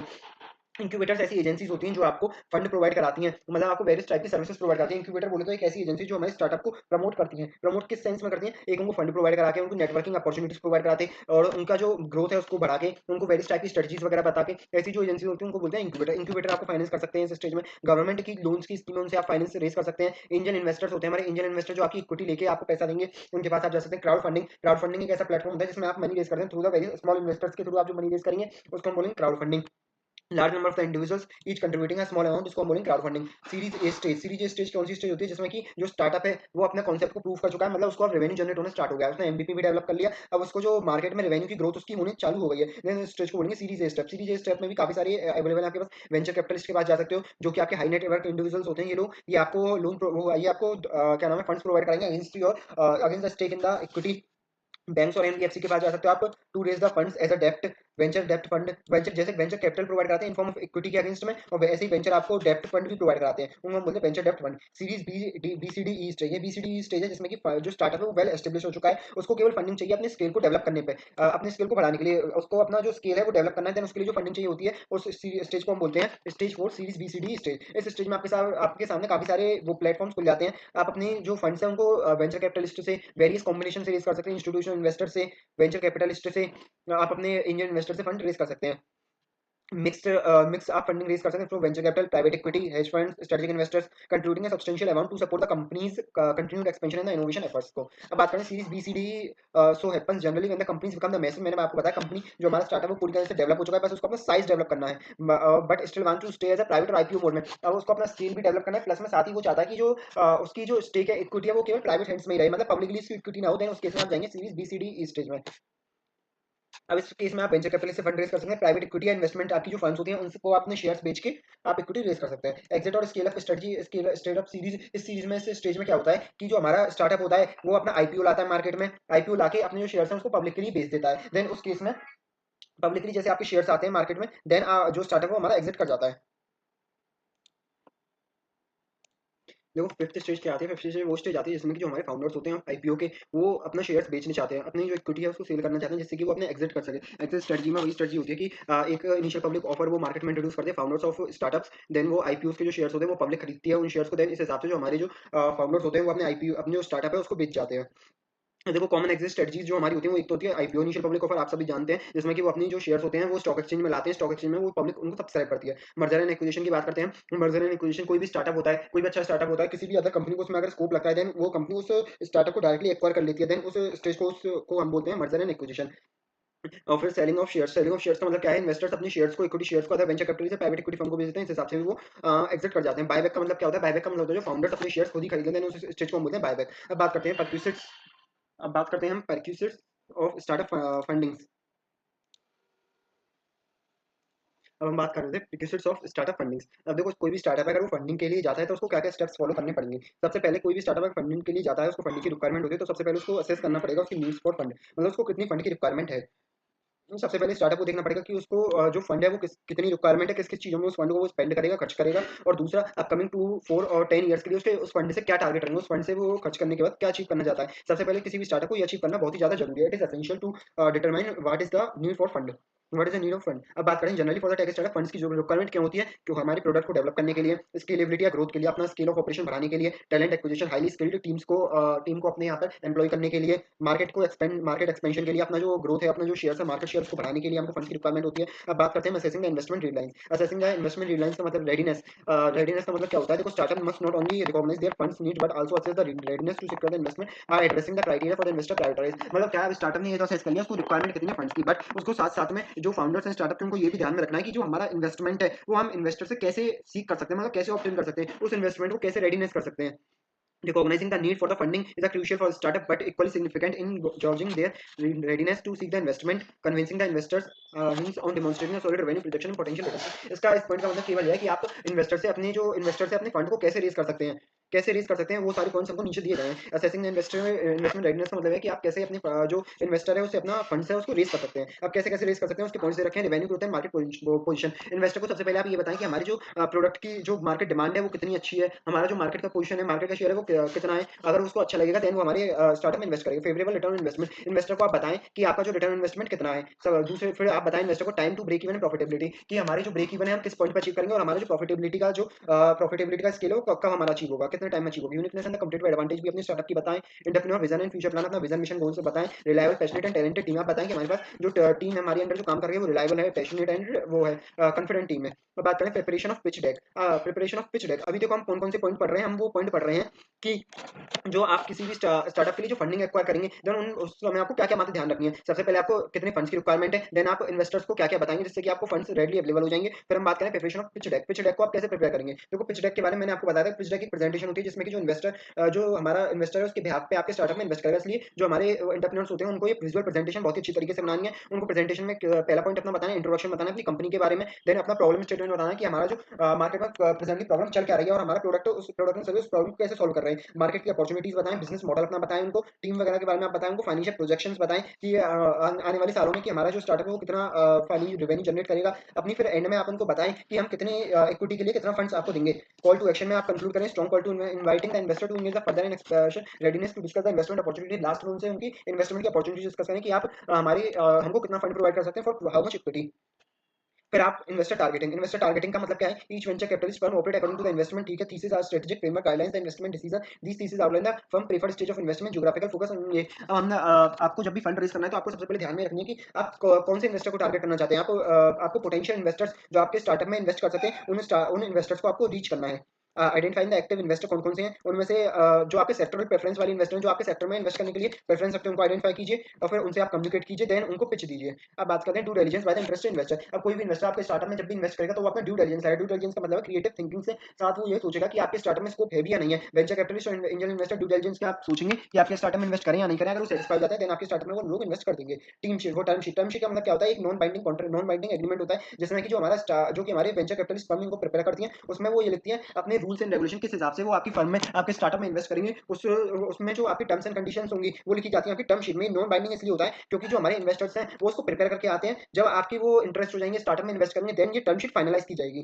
अभी तक इसलिए हम इसको बोलते हैं नॉन बाइंडिंग लिस्ट होती है हमारी, बाय वेंचर कैपिटलिस्ट के द्वारा प्रिपेयर की जाएगी at the early stage of the deal. It summarizes the major point of the engagement. मैंने आपको बताया मेजर पॉइंट डील करेगी, deal between the investor firms and the startups के बीच में जो हमारे टर्म्स एंड कंडीशंस है। Term sheet for the venture capital transaction in India typically consist of 4 structure, इसमें प्रोविजंस आते हैं। वैल्यूएशन वो इंक्लूड करके लाएंगे, investment structure, management structure, family, finally changes to the share capital. Basically ये एक ऐसा डॉक्यूमेंट होता है जिसमें कि हमारे इन्वेस्टर्स होते हैं वो अपनी टर्म्स एंड कंडीशन लिख के जाते हैं किस बेसिस पे वो हमारी स्टार्टअप में इन्वेस्ट करेंगे। अब आते हैं बात करते हैं क्वांटिफाइंग द सीड कैपिटल। आप सीड कैपिटल को कैसे क्वांटिफाई कर सकते हैं? आप कैसे डिटरमाइन कर सकते हैं कि हमको कितनी कैपिटल की रिक्वायरमेंट है? इस चीज को आप कैसे डिटरमाइन करें? देखो, फर्स्टली आप क्या आता है, firstly the startup must value the immediate financial requirement. मैंने आपको बताया आप अपनी इमीडिएट फाइनेंशियल नीड्स को डिटरमाइन कीजिए, अपनी बजट वगैरह को प्रिपेयर कीजिए। देन स्टार्टअप को क्या करना है, अपने पोटेंशियल सोर्सेज को कंसीडर करना है। सबसे पहले आपकी नीड क्या है, देन आपके इन्वेस्टर कौन कौन से हैं, देन फिर आप देखिए कि आपके पोटेंशियल सोर्सेज क्या है और बजट प्रिपेयर कीजिए। Startup must factor in the contingency planning भी करनी है आपको। Establish the major and clear milestone. देखो, सबसे पहले हमने देखा फंड्स की हमको जरूरत कितनी है, दूसरा हमने फिर उनके बेसिस पे बजट बनाया, बजट बनाने के बाद पोटेंशियल सोर्सेज हमने डिटरमाइन किए। देन फर्स्ट फिर उसके बाद पोटेंशियल सोर्सेज के बाद हमने कंटीजेंसी प्लानिंग करेंगे और clear and measurable milestone set करेंगे कैसे उस फंड को रेज किया जा सके। अब बात करते हैं ways to quantify the seed capital. अब कैसे कैसे सीड कैपिटल को हम क्वांटिफाई कर सकते हैं, मतलब हम कैसे डिटरमाइन करें कि हमको कितनी कैपिटल की रिक्वायरमेंट होगी। तो सबसे पहले हमारा अप्रोच आता है कॉस्ट बेस्ड अप्रोच। इसमें हम सारे अपने एक्सपेंस जो भी एसोसिएटेड होते हैं with launching and operating the startup उनको डिटरमाइन करते हैं और उनके बेसिस पे एक्सपेंसेस के बेसिस पे हम अपना वैल्यूएशन निकालते हैं कि हमको कितनी जो हमारे फंड्स की रिक्वायरमेंट होगी। माइलस्टोन बेस्ड अप्रोच का मतलब क्या है कि हम एक माइलस्टोन सेट करते हैं कि हमको अगले एक हफ्ते में 10,000 यूनिट्स इसकी प्रोड्यूस करनी है। देन उसमें हमारी जितनी भी कॉस्टिंग आएगी उस बेसिस पे हम एक स्टैंडर्ड सेट कर लेंगे और उसके बेसिस पे हम अपना फंड रेज करेंगे। मार्केट एनालिसिस मतलब हमारी सिमिलर जैसी अगर कोई भी एंटिटी और चल रही है तो हम उसका देखेंगे कि उसको कितने फंड्स की रिक्वायरमेंट हो रही है। Financial position, various financial ratios होते हैं हमारे, उनकी मदद लेंगे हम टू डिटरमाइन करने में हमारा कैश फ्लो क्या रहेगा, उसके बेसिस पे हम अपनी फंड्स की रिक्वायरमेंट डिटरमाइन करेंगे। सिनेरियो एनालिसिस, हम वर्स्ट से वर्स्ट सिनेरियो और बेस्ट से बेस्ट सिनेरियो कंसीडर करेंगे, उन दोनों का एवरेज निकालेंगे और जो भी हमारा फंड्स की रिक्वायरमेंट आएगी उसके बेसिस पे हम इन्वेस्टर से फंड डिमांड करेंगे। प्रोफेशनल एडवाइस, हम किसी भी जो हमारा फाइनेंस वाला बंदा है उससे उसकी प्रोफेशनल एडवाइस सीख करेंगे कि हमारे बिजनेस में कितनी कैपिटल की रिक्वायरमेंट होगी। अभी हमारी अप्रोच आते हैं कॉस्ट के बेसिस पे जिसमें हम एक्सपेंसेस के बेसिस पे डिटरमाइन करेंगे, माइलस्टोन मतलब ऑब्जेक्टिव सेट करेंगे उसके बेसिस पे, प्रोफेशनल एडवाइसेस के बेसिस पे, सिनेरियो के बेसिस पे, फाइनेंशियल पोजीशन और मार्केट एनालिसिस के बेसिस पे हम अपनी जो फंड्स की रिक्वायरमेंट है उसको डिटरमाइन करते हैं। अब बात करते हैं financial modelling basis for the startup. अब देखो जो फाइनेंशियल मॉडलिंग का मतलब क्या होता है हमारा, फाइनेंशियल मॉडलिंग का मतलब होता है funding for the startup begins with the deep understanding of financial concept. Financial modelling a fundamental tool in their journey. मतलब क्या होता है, देखो स्टार्टअप्स होते हैं अपना बिजनेस करने जा रहे हैं मार्केट में तो उनको सबसे पहले फाइनेंस की नॉलेज होनी चाहिए। फाइनेंस की नॉलेज कैसे होगी, फाइनेंस की नॉलेज होगी उनको फाइनेंस के मॉडल जो एक फाइनेंशियल मॉडल है उनकी जानकारी करके। देखो फाइनेंशियल मॉडल में काफी सारे हमारे कंसेप्ट आते हैं, उनकी अगर आप नॉलेज ले लेंगे देन आपको जो हमारे स्टार्टअप में फाइनेंस की रिक्वायरमेंट होगी उसकी भी नॉलेज हो जाएगी।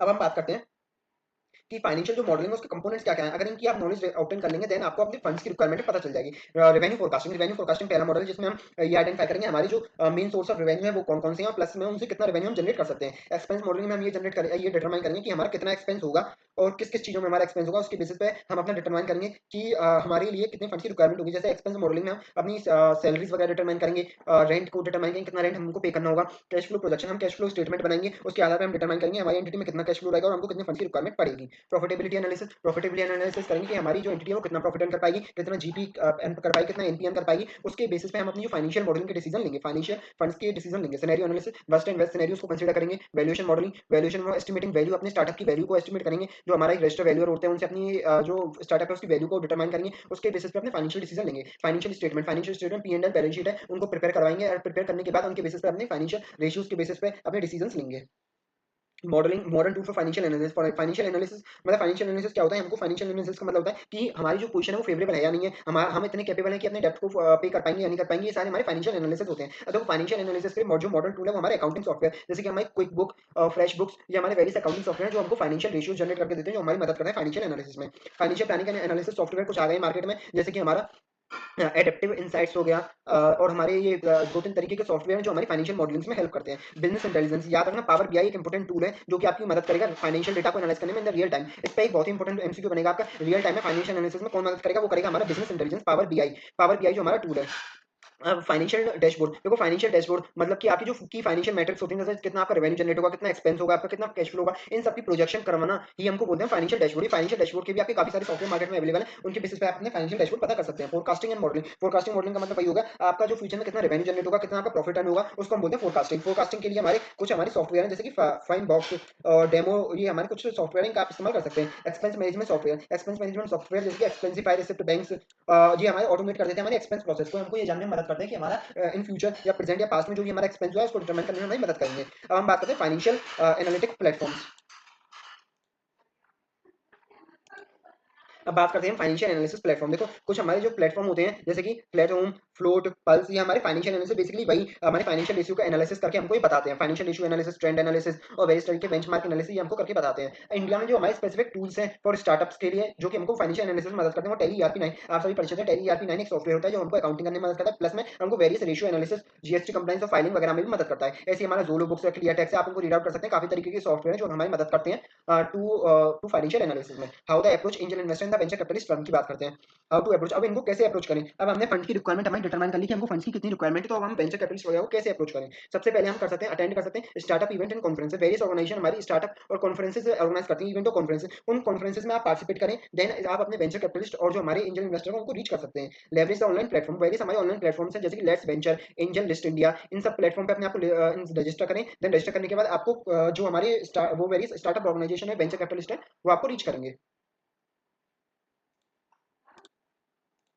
तो मैंने आपको बताया था, जैसे ईआरपी 9 है, आपका ज़ोरो बुक्स है, क्लियर टैक्स है, काफ़ी सारे सॉफ्टवेयर जो हमारी मदद करते हैं फाइनेंशियल एनालिसिस करने में। How to approach the angel investor the venture capitalist, हमको कैसे कैसे अप्रोच कर सकते हैं, अटेंड कर सकते हैं कि स्टार्टअप इवेंट कॉन्फ्रेंसेस ऑर्गेनाइज होते हैं, उनको अटेंड कीजिए, ऑनलाइन प्लेटफॉर्म से उन पर रजिस्टर कीजिए और देन आपको ये लोग अप्रोच करेंगे। Seek introduction of the local network, देखो लोकल जो आपके एंटरप्रेन्योर्स हैं मार्केट में, जो ऑलरेडी एस्टेब्लिश एंटरप्रेन्योर्स हैं, उनसे आप कॉन्टैक्ट कीजिए। Apply to the Indian startup accelerator incubators, accelerators and incubator की एक स्कीम चलती है, इसमें आप अप्लाई कर दीजिए। देन आपको जो वेरियस वेंचर कैपिटलिस्ट और एंजल इन्वेस्टर वो आपको रीच करेंगे।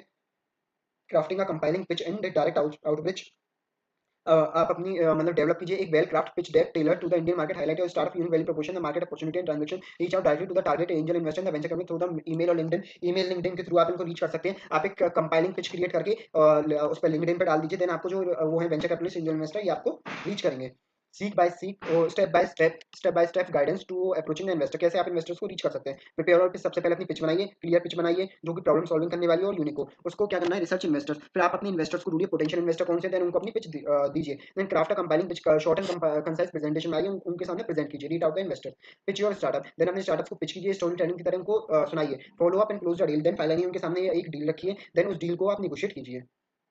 अब बात करते हैं किसी भी आप जब भी कोई भी पिच वगैरह करते हैं to in present of investor, then आपको तीन बातों का ध्यान रखना है, पेशेंट, प्रिपरेशन एंड परसिस्टेंस। तीन आपकी आपके अंदर क्वालिटीज होनी चाहिए while pitching in front of investors. Patience मतलब आपके अंदर पेशेंस होना चाहिए, प्रिपरेशन आप फुली प्रिपेयर्ड होनी चाहिए, परसिस्टेंस मतलब आप परस्यूडिंग आपका नेचर होना चाहिए। अब कुछ हमको एग्जांपल दे रखे हैं जो कि हमारे स्टार्टअप से जिन्होंने एंजल इन्वेस्टर्स वगैरह को रीच किया, जैसे कि हमारा व्हाट्सएप का एग्जांपल है, यूबर का एग्जांपल, एएनएफ का, इन सबको आप रीड आउट कर सकते हैं।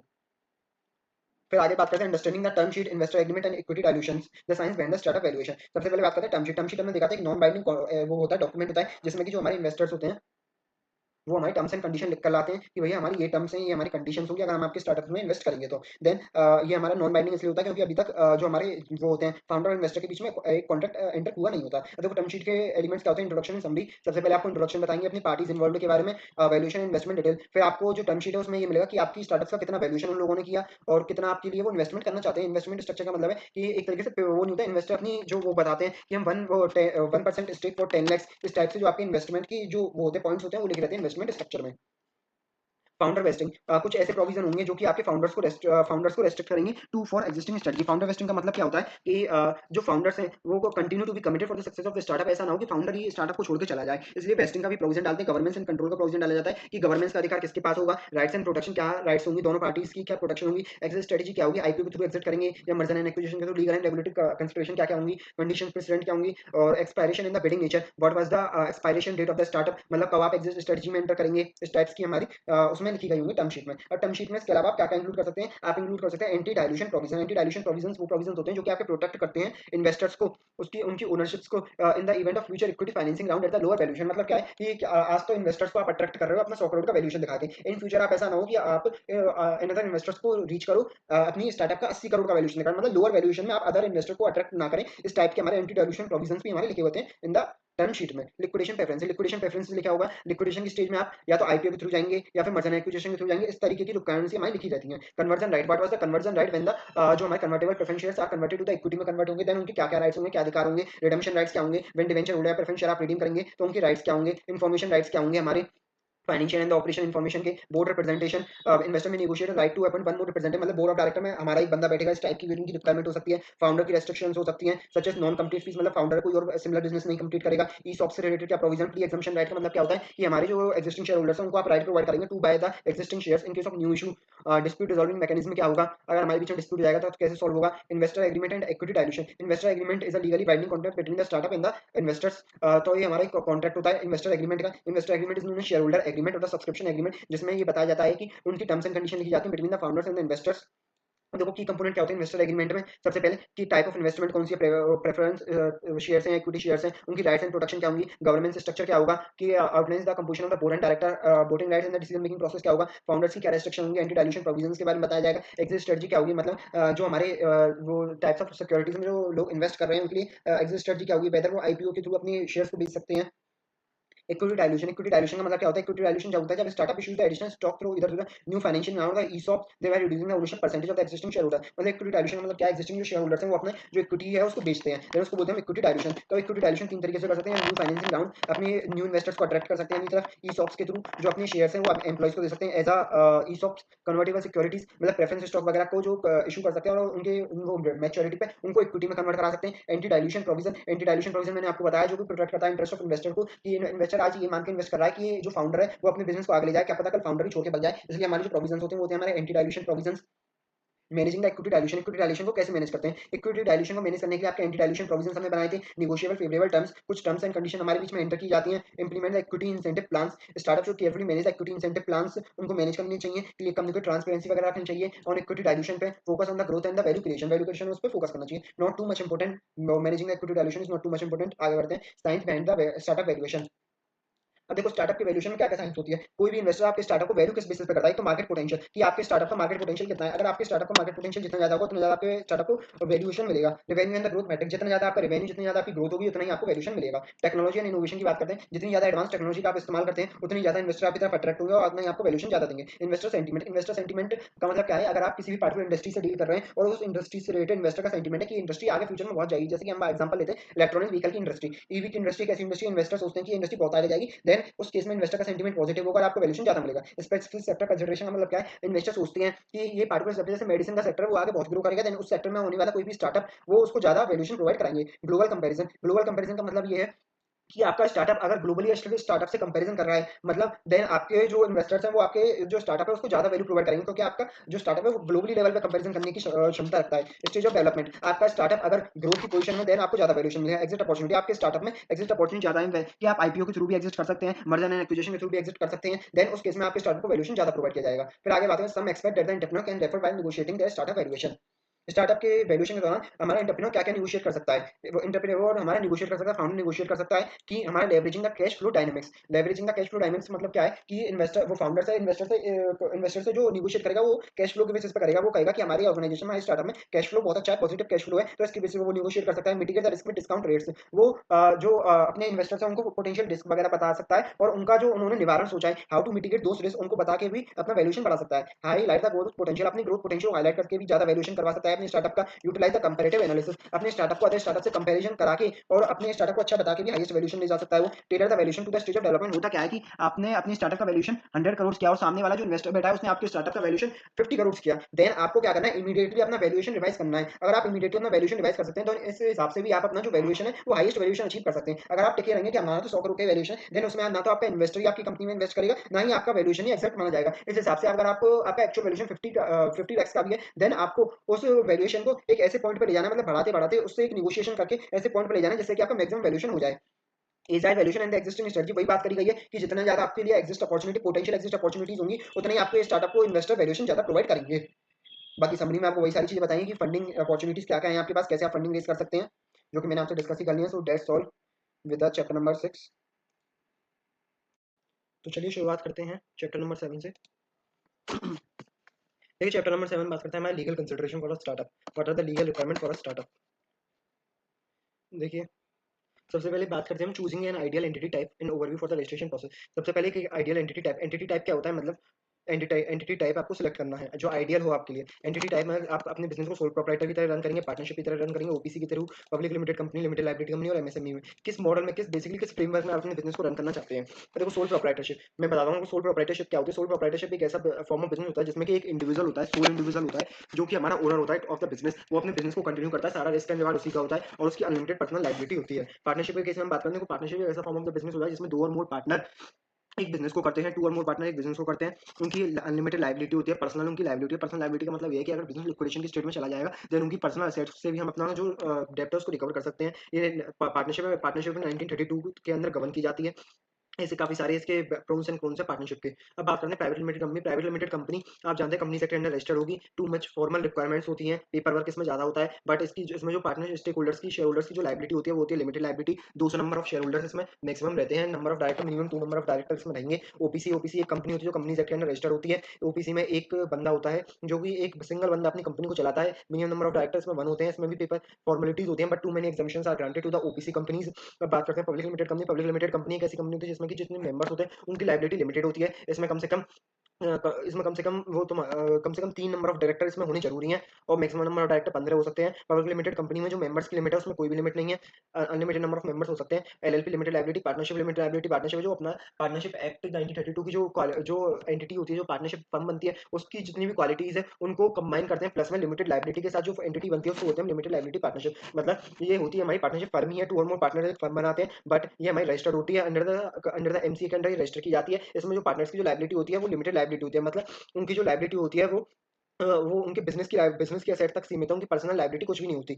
Small business enterprise SMEs MSMEs क्या होती हैं, ये डिफाइन की जाती है on the basis of the investment in the plant and machinery के आधार पे। अब देखो कुछ कॉमन स्टार्टअप एंटिटीज के type in the foreign countries में, फॉरेन कंट्रीज में स्टार्टअप की एंटिटीज के टाइप है वो आता है सी कॉर्पोरेशन। देखो जो सी कॉर्पोरेशन होता है, सी कॉर्पोरेशन सिमिलर होता है हमारी कंपनीज की तरह। देखो they offer the limited liability protection, can attract the investment through the sale of stock, shares को बेच के तुम इन्वेस्टमेंट कमा सकते हो, इन्वेस्टमेंट ले सकते हो। They are subject to double taxation, but इनमें जो डिसएडवांटेज होती है वो डबल टैक्सेशन की होती है। एक बार टैक्स कंपनी को पे करना पड़ेगा, दूसरा जो टैक्सेबल जो प्रॉफिट होगा वो टैक्सेबल होगा in the hands of the share holders, इसलिए डबल टैक्सेशन की इसमें दिक्कत होती है। एस कॉर्पोरेशन में क्या होता है, S corporation similar to C corporation है, बट इसमें जो डिसएडवांटेज थी डबल टैक्सेशन को उसको रिमूव कर दिया गया। एस कॉर्पोरेशन में इसमें जो प्रॉफिट एंड लॉसेस है वो ट्रांसफर किए जाएंगे टू द शेयर होल्डर्स, उसमें डबल टैक्सेशन की प्रॉब्लम को सॉल्व कर दिया गया है। बेनिफिट कॉर्पोरेशन बोले तो बी कॉर्पोरेशन, बी कॉर्पोरेशन जो एक कंपनी होती है प्रॉफिट ओरिएंटेड कंपनीज होती है जो कि कमिटेड जो बनाई जाती है सोसाइटी के डेवलपमेंट के लिए होती है, प्रॉफिट ओरिएंटेड ही है, बट ये डेवलपमेंट करते हैं, सोसाइटी का डेवलपमेंट करते हैं, एनवायरमेंट वगैरह का डेवलपमेंट करते हैं, सारे स्टेक होल्डर्स का ही डेवलपमेंट करती है। Benefit corporation society.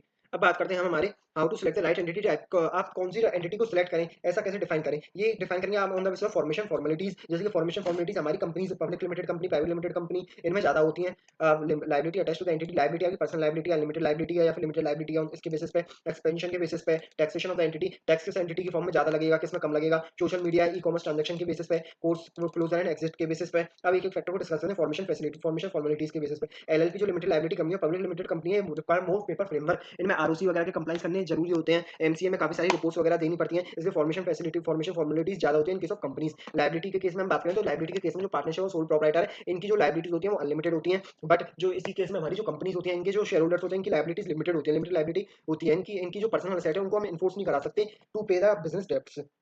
अब बात करते हैं हमारा एक्सपेंशन एक्सप्रेशन। अगर आपका एक्सपेंशन करने का मन है तो आपको हमारा वो लिमिटेड लाइबिलिटी कंपनी मतलब कंपनी फॉर्म ऑफ बिजनेस में जाना चाहिए, क्योंकि अगर एक्सपेंशन की जो स्कोप है वो कंपनी फॉर्म ऑफ बिजनेस में ज्यादा है as compare to sole proprietor and partnership firm. अब बात करते हैं टैक्सेशन ऑन एंटिटी। देखो टैक्सेशन ऑन एंटिटी की बात करते हैं, हमारी जो लिमिटेड लाइबिलिटी कंपनी है और वो हमारी बेनिफिट में रहती है हमेशा टैक्स की प्लानिंग में। ये टैक्स की जो भी टैक्स प्लानिंग में जो सबसे मेन एंटिटी आती है वो आती है लिमिटेड लाइबिलिटी कंपनी, ऐसा हमारी बुक में लिखा हुआ है एसपीओ में, इसलिए हम इसको ज्यादा महत्व देंगे। वैसे इन रियलिटी जो हमारी लिमिटेड लाइबिलिटी कंपनी होती है इसको उतना बेनिफिट मिलता नहीं है, बट हमारी बुक में लिखा हुआ है कि एलएलसी को फायदा मिलता है इन टर्म्स ऑफ टैक्स प्लानिंग में, देयरफॉर हम इसी को कंसीडर करेंगे। आगे बढ़ते हैं हमारा social media and e commerce transaction. अगर आपको सोशल मीडिया के थ्रू अपनी गुड्स एंड सर्विसेज बेचने हैं या फिर ई कॉमर्स ट्रांजैक्शन के थ्रू अपनी अपनी ट्रांजैक्शन करनी है, ई कॉमर्स मतलब अपने ऑनलाइन प्लेटफॉर्म के थ्रू अपने गुड्स एंड सर्विसेज सेल करने हैं, देन आपको जाना चाहिए कंपनी फॉर्म ऑफ बिजनेस में, बिकॉज उसमें वाइडर स्कोप होता है आपके लिए।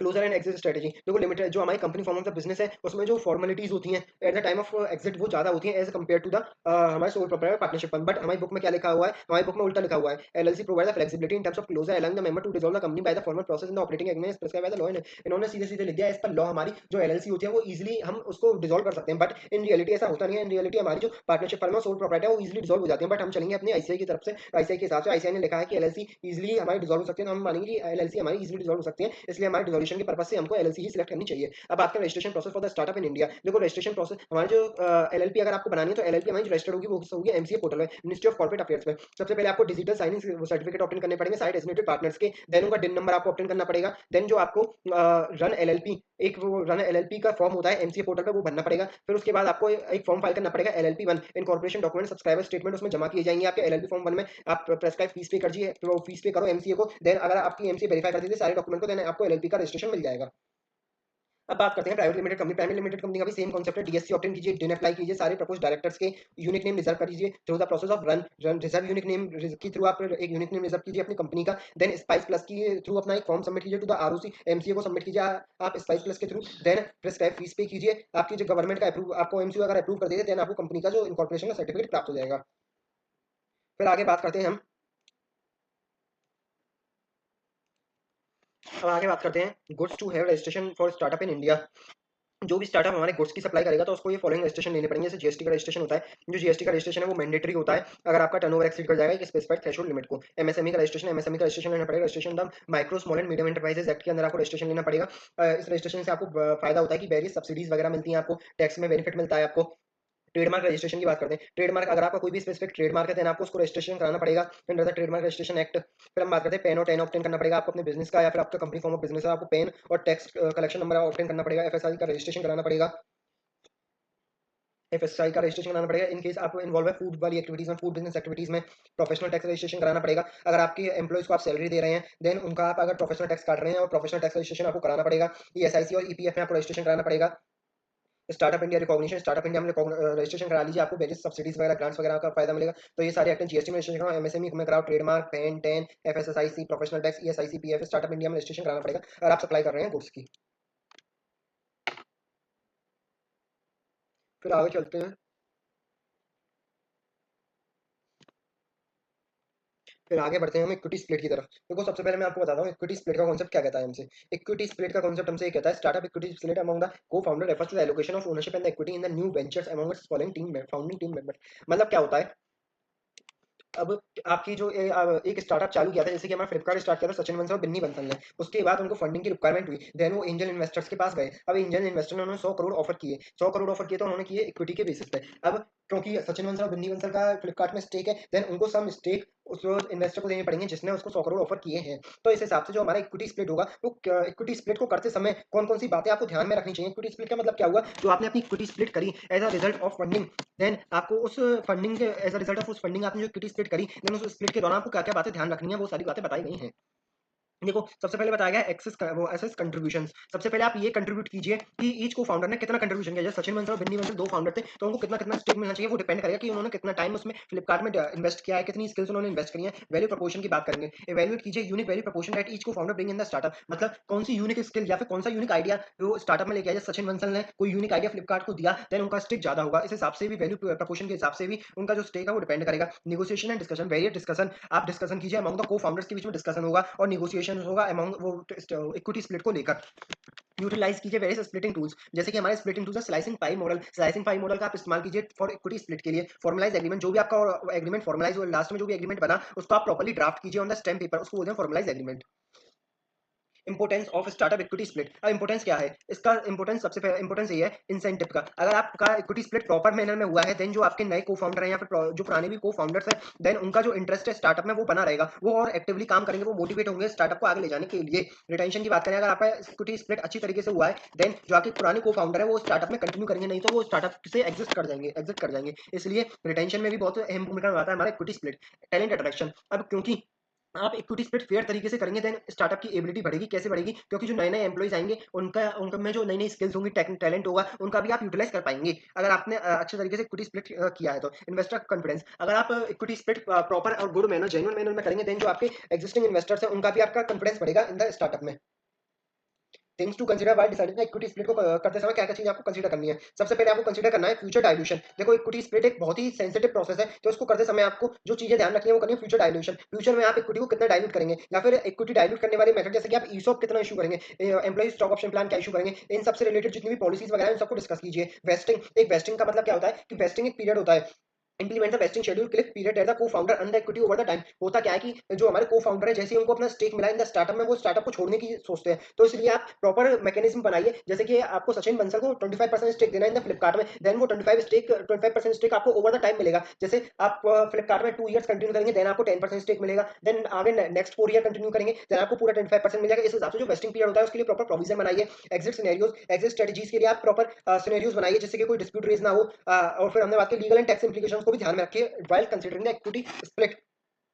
अब बात करते हैं इक्विटी वेस्टिंग की।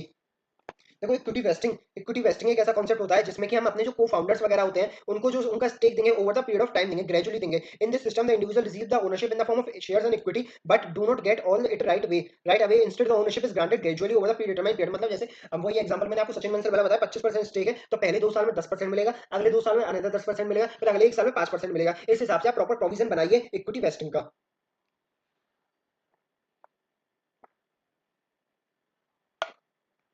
ठीक है, फिर आगे बढ़ते हैं। देखो इक्विटी वेस्टिंग करते समय क्या-क्या बातें आपको ध्यान में रखनी चाहिए। सबसे पहले इक्विटी स्प्लिट जब वो इक्विटी वेस्टिंग जब आप लोग करते हैं तो उससे हमको एडवांटेजेस क्या-क्या होती हैं, एडवांटेजेस बताई गई हैं। Firstly it helps in mitigating the risk associated with the early stage ventures. मतलब अर्ली स्टेज वेंचर का रिस्क क्या होता है कि ओनर्स जो को-फाउंडर्स हैं वो स्टार्टअप को छोड़ के चले गए। Equity vesting fosters the sense of team work and shared purpose. Team work का सेंस जनरेट होगा।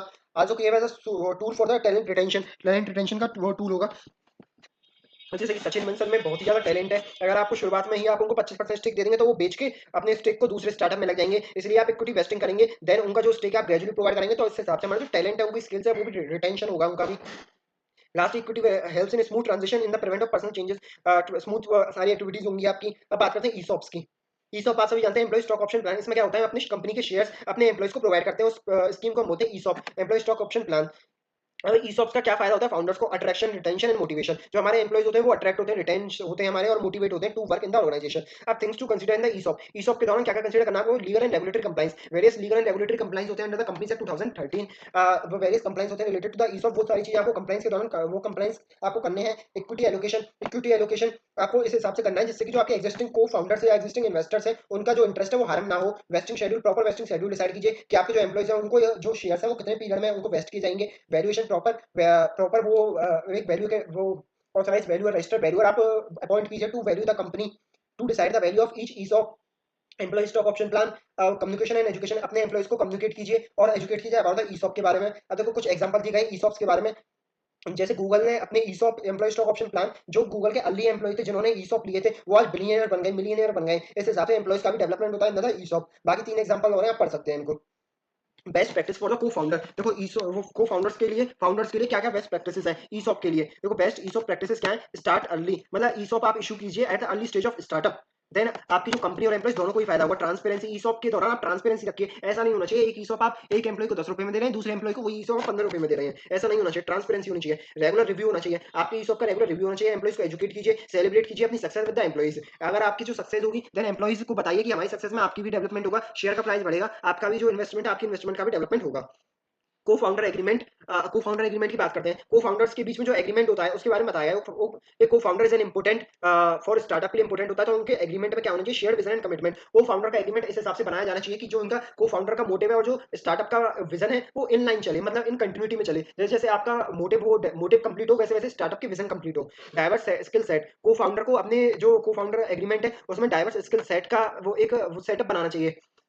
Support and collaboration, co-founder provide the mutual support and collaboration serving as a sounding board and advisor and decision making. उनको अपने जो agreement है उसमें एक mutual supports और collaboration के लिए भी पॉइंट्स डालने चाहिए। रिस्क शेयरिंग, अपने जो एग्रीमेंट है उसमें बताना चाहिए कि कौन को-फाउंडर कितना रिस्क शेयर करेगा। नेटवर्क एंड रिसोर्सेज के बारे में बताना चाहिए। Co-founder often bring their own network and collection resources to the startup, कि सारे जो को-फाउंडर हैं वो अपने नेटवर्क वगैरह हैं उनको डेवलप करेंगे स्टार्टअप के। लॉन्ग टर्म स्टेबिलिटी में कि को-फाउंडर आपकी क्या सक्सेस प्रोवाइड कराएंगे, क्या डेवलपमेंट देंगे। लॉक इन पीरियड बताना चाहिए। फॉर्मुलेटिंग स्टार्टअप लाइफ, भाई लॉक इन पीरियड वाली चीज होगी कि कोई भी नया इन्वेस्टर जो भी कंपनी से जुड़ा है तो उसके लिए लॉगिन पीरियड कितना है कि कम से कम 1 साल तो उसको कंपनी में काम करना ही करना है। Checklist for the co-founder agreement, उनको क्या-क्या चीजें देखनी है। Rules and responsibility, what are the title for each co-founder, क्या उसकी रिस्पॉन्सिबिलिटी होंगी, क्या उसकी लिमिट्स होंगी, क्या उसकी पावर होगी। क्वेश्चन है राइट्स एंड रिवार्ड्स, उसको कितना प्रॉफिट मिलेगा, क्या डिसीजन मेकिंग में उसका अधिकार होगा, क्या तो वो सेपरेट इक्विटी कितनी इक्विटी प्रोवाइड की जाएगी उसको। ऐसे सारे जो हमारे क्वेश्चन है वो कंसीडर करने चाहिए while drafting the co-founder decision. आप इनको पढ़ सकते हैं। ड्राफ्टिंग द को-फाउंडर एग्रीमेंट कर दिया हमने। अब को-फाउंडर एग्रीमेंट जैसे ही हम बनाते हैं तो को-फाउंडर एग्रीमेंट बनाने के बाद तो हमको कौन-कौन से एरियाज पे फोकस करना चाहिए। सबसे पहले हमको इंट्रोडक्शन बताना चाहिए कंपनी के बारे में, कंपनी हमारी किस नेचर का वर्क करती है। देन रोल्स एंड रिस्पॉन्सिबिलिटी बताइए ईच को-फाउंडर की। इक्विटी ओनरशिप बताइए कि जैसे सचिन बंसल और बिन्नी बंसल की कितनी इक्विटी का स्टेक रहेगा। कैपिटल कंट्रीब्यूशन बताइए कि इनका कैपिटल कंट्रीब्यूशन कितना रहेगा ईच को फाउंडर का। डिसीजन मेकिंग में इनका क्या रोल रहेगा। इंटेलेक्चुअल प्रॉपर्टी राइट में इनका क्या अधिकार रहेगा। Confidentiality and non disclosure, confidential and non disclosure के नॉन कंप्लायंस से मतलब इसका रोल कितना होगा, किसका रोल कितना होगा। कॉन्फिडेंशियलिटी मेंटेन करने के लिए प्रोविजंस क्या होंगे। नॉन कंपटीशन के लिए जैसे नॉन कंपटीशन का कॉन्सेप्ट डालना चाहिए जिससे कि जो आपका वो को फाउंडर्स है वो स्टार्टअप से मिलता जुलता ही कोई कॉम्पिटिटिव बिजनेस स्टार्ट ना कर ले। टर्म्स एंड टर्मिनेशन के बारे में, सक्सेशन प्लानिंग के बारे में आप पॉइंट्स डालिए। Government laws and judicial miscellaneous provisions के बारे में आपको वो डालिए पॉइंट्स। अब बात करें registration the intellectual property right. आप सभी जानते हैं पेटेंट का मतलब क्या होता है। पेटेंट वो होता है एक लीगल प्रोटेक्शन प्रोवाइड कराना to the investors of invention, protecting preventing others from making without permission of the, मतलब क्या है पेटेंट का मतलब क्या है, किसी भी एक लीगल प्रोटेक्शन ऑब्टेन करना। एक लीगल प्रोटेक्शन आप ऑब्टेन कर लेते हैं अपने इन्वेंशन के लिए, देन उस चीज को हम बोलते हैं पेटेंट। पेटेंट की जो यूजुअली लाइफ होती है वो 20 साल होती है। मतलब जैसे कि हमारे एडिसन ने, थॉमस एडिसन ने बल्ब का इन्वेंशन किया था, उन्होंने उस बल्ब को पेटेंट करा लिया। पेटेंट कराने का मतलब ये है कि कोई और उस बल्ब को कोई और बंदा उस बल्ब को प्रोड्यूस नहीं कर सकता, देन उस चीज को हम बोलते हैं पेटेंट। आप एक तरीके से लीगल प्रोटेक्शन ऑब्टेन कर लेते हैं। कॉपीराइट का मतलब क्या होता है, जो भी हमारा म्यूजिकल एंड आर्टिस्टिक वर्क होता है उसके लिए जो हम लीगल प्रोटेक्शन ऑब्टेन करते हैं उसको हम बोलते हैं कॉपीराइट। ट्रेडमार्क क्या होता है, एक डिजाइन ब्रांडेबल सिंबल जो किसी भी स्टार्टअप या ऑर्गेनाइजेशन का होता है उसको हम बोलते हैं trademark. How to register patent in India. India में पेटेंट कैसे रजिस्टर कराया जाए। इंडिया में पेटेंट याद रखना हमेशा, पेटेंट की जो लाइफ होती है 20 साल होती है, यूजुअली 20 साल होती है। पेटेंट को रजिस्ट्रेशन कराने के लिए आपको आईपीओ के पास एप्लीकेशन फाइल करनी पड़ेगी। इंडियन पेटेंट ऑफिस के पास एप्लीकेशन फाइल की जाएगी। एलिजिबिलिटी क्राइटेरिया सबसे पहले टेस्ट कीजिए आप अपने पेटेंट का कि जो आपका पेटेंट आप रजिस्टर करा रहे हैं वो किसी भी इनोवेटिव चीज का है ना, मतलब इन्वेंशन का होना चाहिए। कंडक्ट द पेटेंट सर्च, आप देखिए कोई भी ऐसा पेटेंट ऑलरेडी मौजूद तो नहीं है। जैसे थॉमस एडिसन ने बल्ब बनाया तो उनको पेटेंट कराने के लिए ये चीज देखनी पड़ेगी कि मेरे से पहले किसी और बंदे ने बल्ब का इन्वेंशन तो नहीं किया है। Prepare the patent application, patent की एप्लीकेशन को प्रिपेयर कीजिए और वो इंडियन पेटेंट ऑफिस में फाइल कीजिए। आप एप्लीकेशन को ऑनलाइन मोड में कर सकते हैं और फेस टू फेस मोड में भी फाइल कर सकते हैं, ऑफलाइन मोड में। एग्जामिनेशन एंड पब्लिकेशन, आईपीओ आपकी एप्लीकेशन को एग्जामिन करेगा, एग्जामिन करने के बाद सेटिस्फाई होगा, देन आपकी एप्लीकेशन को पब्लिश कर देगा इंडियन पेटेंट जनरल में। Request for examination, if you opted for the patent application without the request for the examination initially you must submit a separate application with in a specified time frame. अगर आपने without examination, आपने ये examine नहीं किया कि ये patent already exist है या नहीं है, देन आपको एक एप्लीकेशन सबमिट करेगी to the IPO Indian patent office को। वो within a period of 14 month आपकी फाइलिंग डेट से उस एग्जामिनेशन को कंडक्ट करेंगी। जैसे ही वो अपनी एग्जामिनेशन को कंडक्ट करेंगे और आपके एग्जामिनेशन सेटिस्फाई हो जाएंगे, देन वो आपको पेटेंट ग्रांट कर देंगी। पेटेंट जैसे ही आपको ग्रांट हो गया तो आपको एक रेगुलरली पेटेंट की मेंटेनेंस फीस आपको पे करनी पड़ेगी to the Indian patent office. अगर आप इस फीस को पे नहीं करेंगे तो आपका पेटेंट लैप्स हो जाएगा और आपका प्रोटेक्टिव स्टेटस लूज हो जाएगा, लॉस हो जाएगा।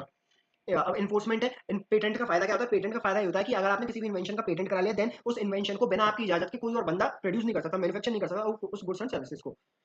बाकी ये समरी दे रखी है, हमारा ये चैप्टर भी कंप्लीट होता है। सो स्टार्ट करते हैं चैप्टर नंबर 8 से, स्टार्टअप इंक्यूबेटर्स एंड एक्सीलेटर्स। देखो स्टार्टअप इंक्यूबेटर्स एंड एक्सीलेटर ये जो हमारा चैप्टर है इसमें सबसे पहले हम बात करेंगे आपके इंक्यूबेटर्स की। देखो इंक्यूबेटर क्या होता है, इंक्यूबेटर एक ऑर्गेनाइजेशन होती है जो कि हमारी एक्सेलरेट करती है the growth and the success of early stage startups and entrepreneur. मतलब एक ऐसी ऑर्गेनाइजेशन या एक ऐसी एंटिटीज होती हैं जो हमारी स्टार्टअप्स को मदद करती हैं टू ग्रो करने के लिए मदद करती हैं। It offers the range of support services including the mentorships, work spaces, fund opportunities. मतलब ये कौन कौन सर्विस प्रोवाइड कराती हैं आपके स्टार्टअप्स को, नेटवर्किंग अपॉर्चुनिटीज प्रोवाइड कराती हैं, फंडिंग की अपॉर्चुनिटीज प्रोवाइड कराती हैं including mentorship, work space and as well as legal advices होती हैं काफी सारी। वो सारी चीजें इंक्यूबेटर्स हमारे प्रोवाइड कराते हैं। तो इंक्यूबेटर्स को हम कह सकते हैं एक हमारी ऐसी एंटिटीज होती हैं जो स्टार्टअप्स को ग्रो करने में मदद करती हैं, उनको काफी सारी एक्टिविटीज प्रोवाइड कराती हैं, फंडिंग प्रोवाइड कराती हैं, नेटवर्क के ये सर्विसेज वो प्रोवाइड कराती हैं। आगे बढ़ते हैं हम इंक्यूबेटर्स के बाद। देखो कुछ इंक्यूबेटर्स के एग्जांपल हैं, जैसे एएनएफ ये global online marketing for lodging and tourism के लिए, आप सभी जानते हैं इसको। उसने जो हेल्प ली थी वो ली थी वाई कॉम्बिनेटर की, जो कि हमारे एक एक्सीलरेटर प्रोग्राम था। एक्सीलरेटर के बारे में आगे जानेंगे। टाइप्स ऑफ इंक्यूबेटर्स की हम बात करते हैं। देखो इंक्यूबेटर्स हमारा सबसे पहले जनरल बिजनेस इंक्यूबेटर, वो इंक्यूबेटर्स वो एजेंसीज होती हैं जो कि स्टार्टअप्स को डेवलप करने में मदद करती हैं, उनको मेंटरशिप, नेटवर्किंग अपॉर्चुनिटी, फंडिंग वगैरह प्रोवाइड करती है। जनरल मतलब जो सारी स्टार्टअप्स को अपॉर्चुनिटीज प्रोवाइड कराती हैं, सारे स्टार्टअप्स को सर्विसेज प्रोवाइड कराते हैं, उनको बोलते हैं general business incubator. Industry specific incubators वो इंक्यूबेटर्स होते हैं जो केवल एक स्पेसिफिक इंडस्ट्री के स्टार्टअप्स को ही अपनी सर्विसेज प्रोवाइड कराते हैं, उनको बोलते हैं specific industry incubators.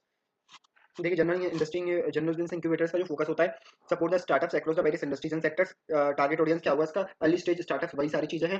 Service provided वही आपको mentoring services, networking, funding opportunities provide कराएंगे। इंडस्ट्री स्पेसिफिक स्टार्टअप्स ऐसे स्टार्टअप्स होते हैं जो कि हमारी मदद करते हैं। इंडस्ट्री स्पेसिफिक इंक्यूबेटर वो इंक्यूबेटर्स होते हैं जो हमारी मदद करते हैं इंडस्ट्री स्पेसिफिक स्टार्टअप्स को ग्रो करने के लिए, उनको बढ़ावा देने के लिए। जो इंक्यूबेटर्स होते हैं उनको हम इंडस्ट्री स्पेसिफिक बोलते हैं, जो एक स्पेसिफिक इंडस्ट्री से डील करते हैं, technology, health care, agriculture. Focus इनका होता है to nurture the startups that belong to the specific industry. Target audience startups working entrepreneurs working on the ideas of the industry focus. Specific industry वाली चीज़ों की service वही provide कराते हैं, funding की, नेटवर्किंग की। और फिर यूनिवर्सिटी एफिलिएटेड इंक्यूबेटर्स वो इंक्यूबेटर्स होते हैं जो कि आपके यूनिवर्सिटीज और एकेडमिक इंस्टीट्यूशंस के द्वारा एस्टेब्लिश किए जाते हैं। ये जो हमारे यूनिवर्सिटी एफिलिएटेड वो इंक्यूबेटर्स होते हैं, ये भी हमारी जो स्टूडेंट्स के स्टार्टअप्स होते हैं, और बेसिकली हम कहते हैं एक रिसर्च फील्ड, एकेडमिक फील्ड से रिलेटेड जितने भी स्टार्टअप्स होते हैं उनकी मदद करते हैं, फोकस करते हैं पार्टनरशिप एकेडमिक इंस्टीट्यूशन, उन एकेडमिक इंस्टीट्यूशन के द्वारा सेटअप किए जाते हैं। फोकस करते हैं हमारे ऐसे स्टार्टअप्स को डेवलप करने में जो कि हमारे स्टूडेंट्स के द्वारा एस्टेब्लिश या रिसर्च एंड डेवलपमेंट से रिलेटेड है। उन स्टार्टअप्स को जो हमारे प्रमोट करते हैं इंक्यूबेटर्स, उनको बोलते हैं यूनिवर्सिटी एफिलिएटेड इंक्यूबेटर्स। अब बात करते हैं कॉर्पोरेट इंक्यूबेटर। कॉर्पोरेट इंक्यूबेटर वो इंक्यूबेटर्स होते हैं जो कि एस्टेब्लिश किए जाते हैं बाय द कॉर्पोरेशन। कॉर्पोरेशन बोलते हैं कंपनीज, कंपनीज के द्वारा जो इंक्यूबेटर्स हमारे एस्टेब्लिश किए जाते हैं उनको बोलते हैं कॉर्पोरेट इंक्यूबेटर। ये हमारी मदद करते हैं foster innovation, explore new business opportunity and support entrepreneurship वगैरह को सपोर्ट करने। बेसिकली जो इंक्यूबेटर्स कॉर्पोरेट द्वारा एस्टेब्लिश किए गए वो कॉर्पोरेट इंक्यूबेटर्स हो गए। फोकस इनका वही एस्टेब्लिश बाय द कॉर्पोरेट्स होते हैं टू इनोवेशन करने के लिए इन स्टार्टअप्स में। टारगेट ऑडियंस स्टार्टअप्स होते हैं इनके जो कि अर्ली स्टेज पे होते हैं। सर्विस प्रोवाइडेड वही आपको फंडिंग वगैरह, नेटवर्किंग अपॉर्चुनिटीज प्रोवाइड कराएंगे। Why the incubator so important. अब बात आती है इंक्यूबेटर्स का रोल इतना इंपॉर्टेंट क्यों है इन केस ऑफ स्टार्टअप्स। तो पहली आती है एक्सेस टू द रिसोर्सेज। जो इंक्यूबेटर होते हैं हमारे स्टार्टअप को काफी सारे रिसोर्सेज प्रोवाइड कराते हैं, फंडिंग प्रोवाइड कराते हैं, कैपिटल प्रोवाइड कराते हैं इनको, इसलिए हमारे जो स्टार्टअप्स होते हैं इनके लिए इंक्यूबेटर इंपॉर्टेंट होते हैं। Validation the creditability. जो अगर अगर आप किसी भी रेपुटेबल इंक्यूबेटर को ज्वाइन करेंगे, देन आपके जो इन्वेस्टर्स होंगे जो आपके स्टार्टअप में इन्वेस्ट करेंगे, उन लोगों का कॉन्फिडेंस बढ़ेगा। आपके जो कस्टमर्स होंगे उनका कॉन्फिडेंस बढ़ेगा कि भाई ये स्टार्टअप तो हमारे जो स्टार्टअप इंडिया एग्जांपल सपोज कीजिए, स्टार्टअप इंडिया हमारा इंक्यूबेटर है, स्टार्टअप 500 स्टार्टअप इंक्यूबेटर। तो आप एज्यूम कीजिए कोई भी नया स्टार्टअप अगर 500 स्टार्टअप्स के द्वारा अगर वो एक तरीके से फैसिलिटेट किया जाएगा, देन लोगों का कॉन्फिडेंस, इन्वेस्टर का कॉन्फिडेंस उसमें ज्यादा होगा। इसलिए अगर आप वैल्यूएबल स्टार्टअप्स को चूज करते हैं, वैल्यूएबल इंक्यूबेटर को चूज करते हैं, देन लोगों का कॉन्फिडेंस बढ़ता है उसमें। फिर बात करें नेटवर्किंग अपॉर्चुनिटी। इंक्यूबेटर मैंने आपको जैसे बताया कि इंक्यूबेटर आपके स्टार्टअप को वेरियस नेटवर्किंग अपॉर्चुनिटीज प्रोवाइड कराते हैं। इंडस्ट्रीज पर पोटेंशियल कोलैबोरेशन, इन्वेस्टर्स मेंटर्स के साथ आपको कोलैबोरेट करने में मदद करते हैं। Learning and development. जो आप अगर अच्छे इंक्यूबेटर्स को सिलेक्ट करते हैं, अच्छे इंक्यूबेटर के साथ कोलैबोरेशन करते हैं, देन वो एंटरप्रेन्योर वो इंक्यूबेटर आपकी कंटीन्यूअस लर्निंग एंड डेवलपमेंट में मदद करता है, आपको वेरियस स्ट्रेटेजिक डिसीजंस लेने में मदद करता है, आपकी स्ट्रेटजी डेवलप करने में भी मदद करता है वो इंक्यूबेटर्स। अब बात करें things founders should consider while opting the right incubator को सिलेक्ट करने में फाउंडर को क्या कंसीडर करना चाहिए। सबसे पहले उनको कंसीडर करना चाहिए alignment of the goals and values. ऐसे ही फाउंडर्स को केवल ऐसे इंक्यूबेटर के साथ कोलैबोरेट करना चाहिए जो कि उनकी जो बिजनेस की, जो उनकी स्टार्टअप्स की वैल्यूज है उनके साथ इन अलाइन चल सके, मतलब अलाइन कर सके। अलाइन का मतलब क्या, इन लाइन। जैसे कि आपका स्टार्टअप का गोल और विजन है, उसी हिसाब से वो इंक्यूबेटर आपको सपोर्ट कर रहा है, जैसे कि आपका जो विजन और ऑब्जेक्टिव है वो अचीव हो जाए। तो alignment of goals and values वाले ही इंक्यूबेटर्स को आपको सेलेक्ट करना चाहिए। Track records and reputation. आपको जो जो फाउंडर्स हैं उनको ये देखना चाहिए जो आपका स्टार्टअप है वो उन्हीं के साथ कोलैबोरेट करें, उन्हीं इंक्यूबेटर्स के साथ कोलैबोरेट करें जो कि रेपुटेबल है मार्केट में, जिनकी कुछ रेपुटेशन बनी हुई है, जिनकी कुछ गुडविल है, जिससे कि आपके जो एक्सटर्नल लोग हैं उनका कॉन्फिडेंस बढ़ेगा आपके स्टार्टअप में इन्वेस्ट करने के लिए। टर्म्स एंड एक्सपेक्टेशंस की बात करते हैं, founder should carefully review the terms and expectation obligation joining with the incubator. Generally incubator आपके साथ ज्वाइन करेगा, आपको सपोर्ट करेगा, देन कुछ आपसे चार्ज भी करेगा, तो आप उन चार्जेस वगैरह को, उनकी फीस वगैरह को, इक्विटी स्टेक्स वगैरह को केयरफुली कंसीडर करें, वेरियस इंक्यूबेटर्स की कंसीडर करें, जिसकी भी आपको सबसे ज्यादा फीजेबल लगे, देन उसी इंक्यूबेटर के साथ आप कोलैबोरेट करें।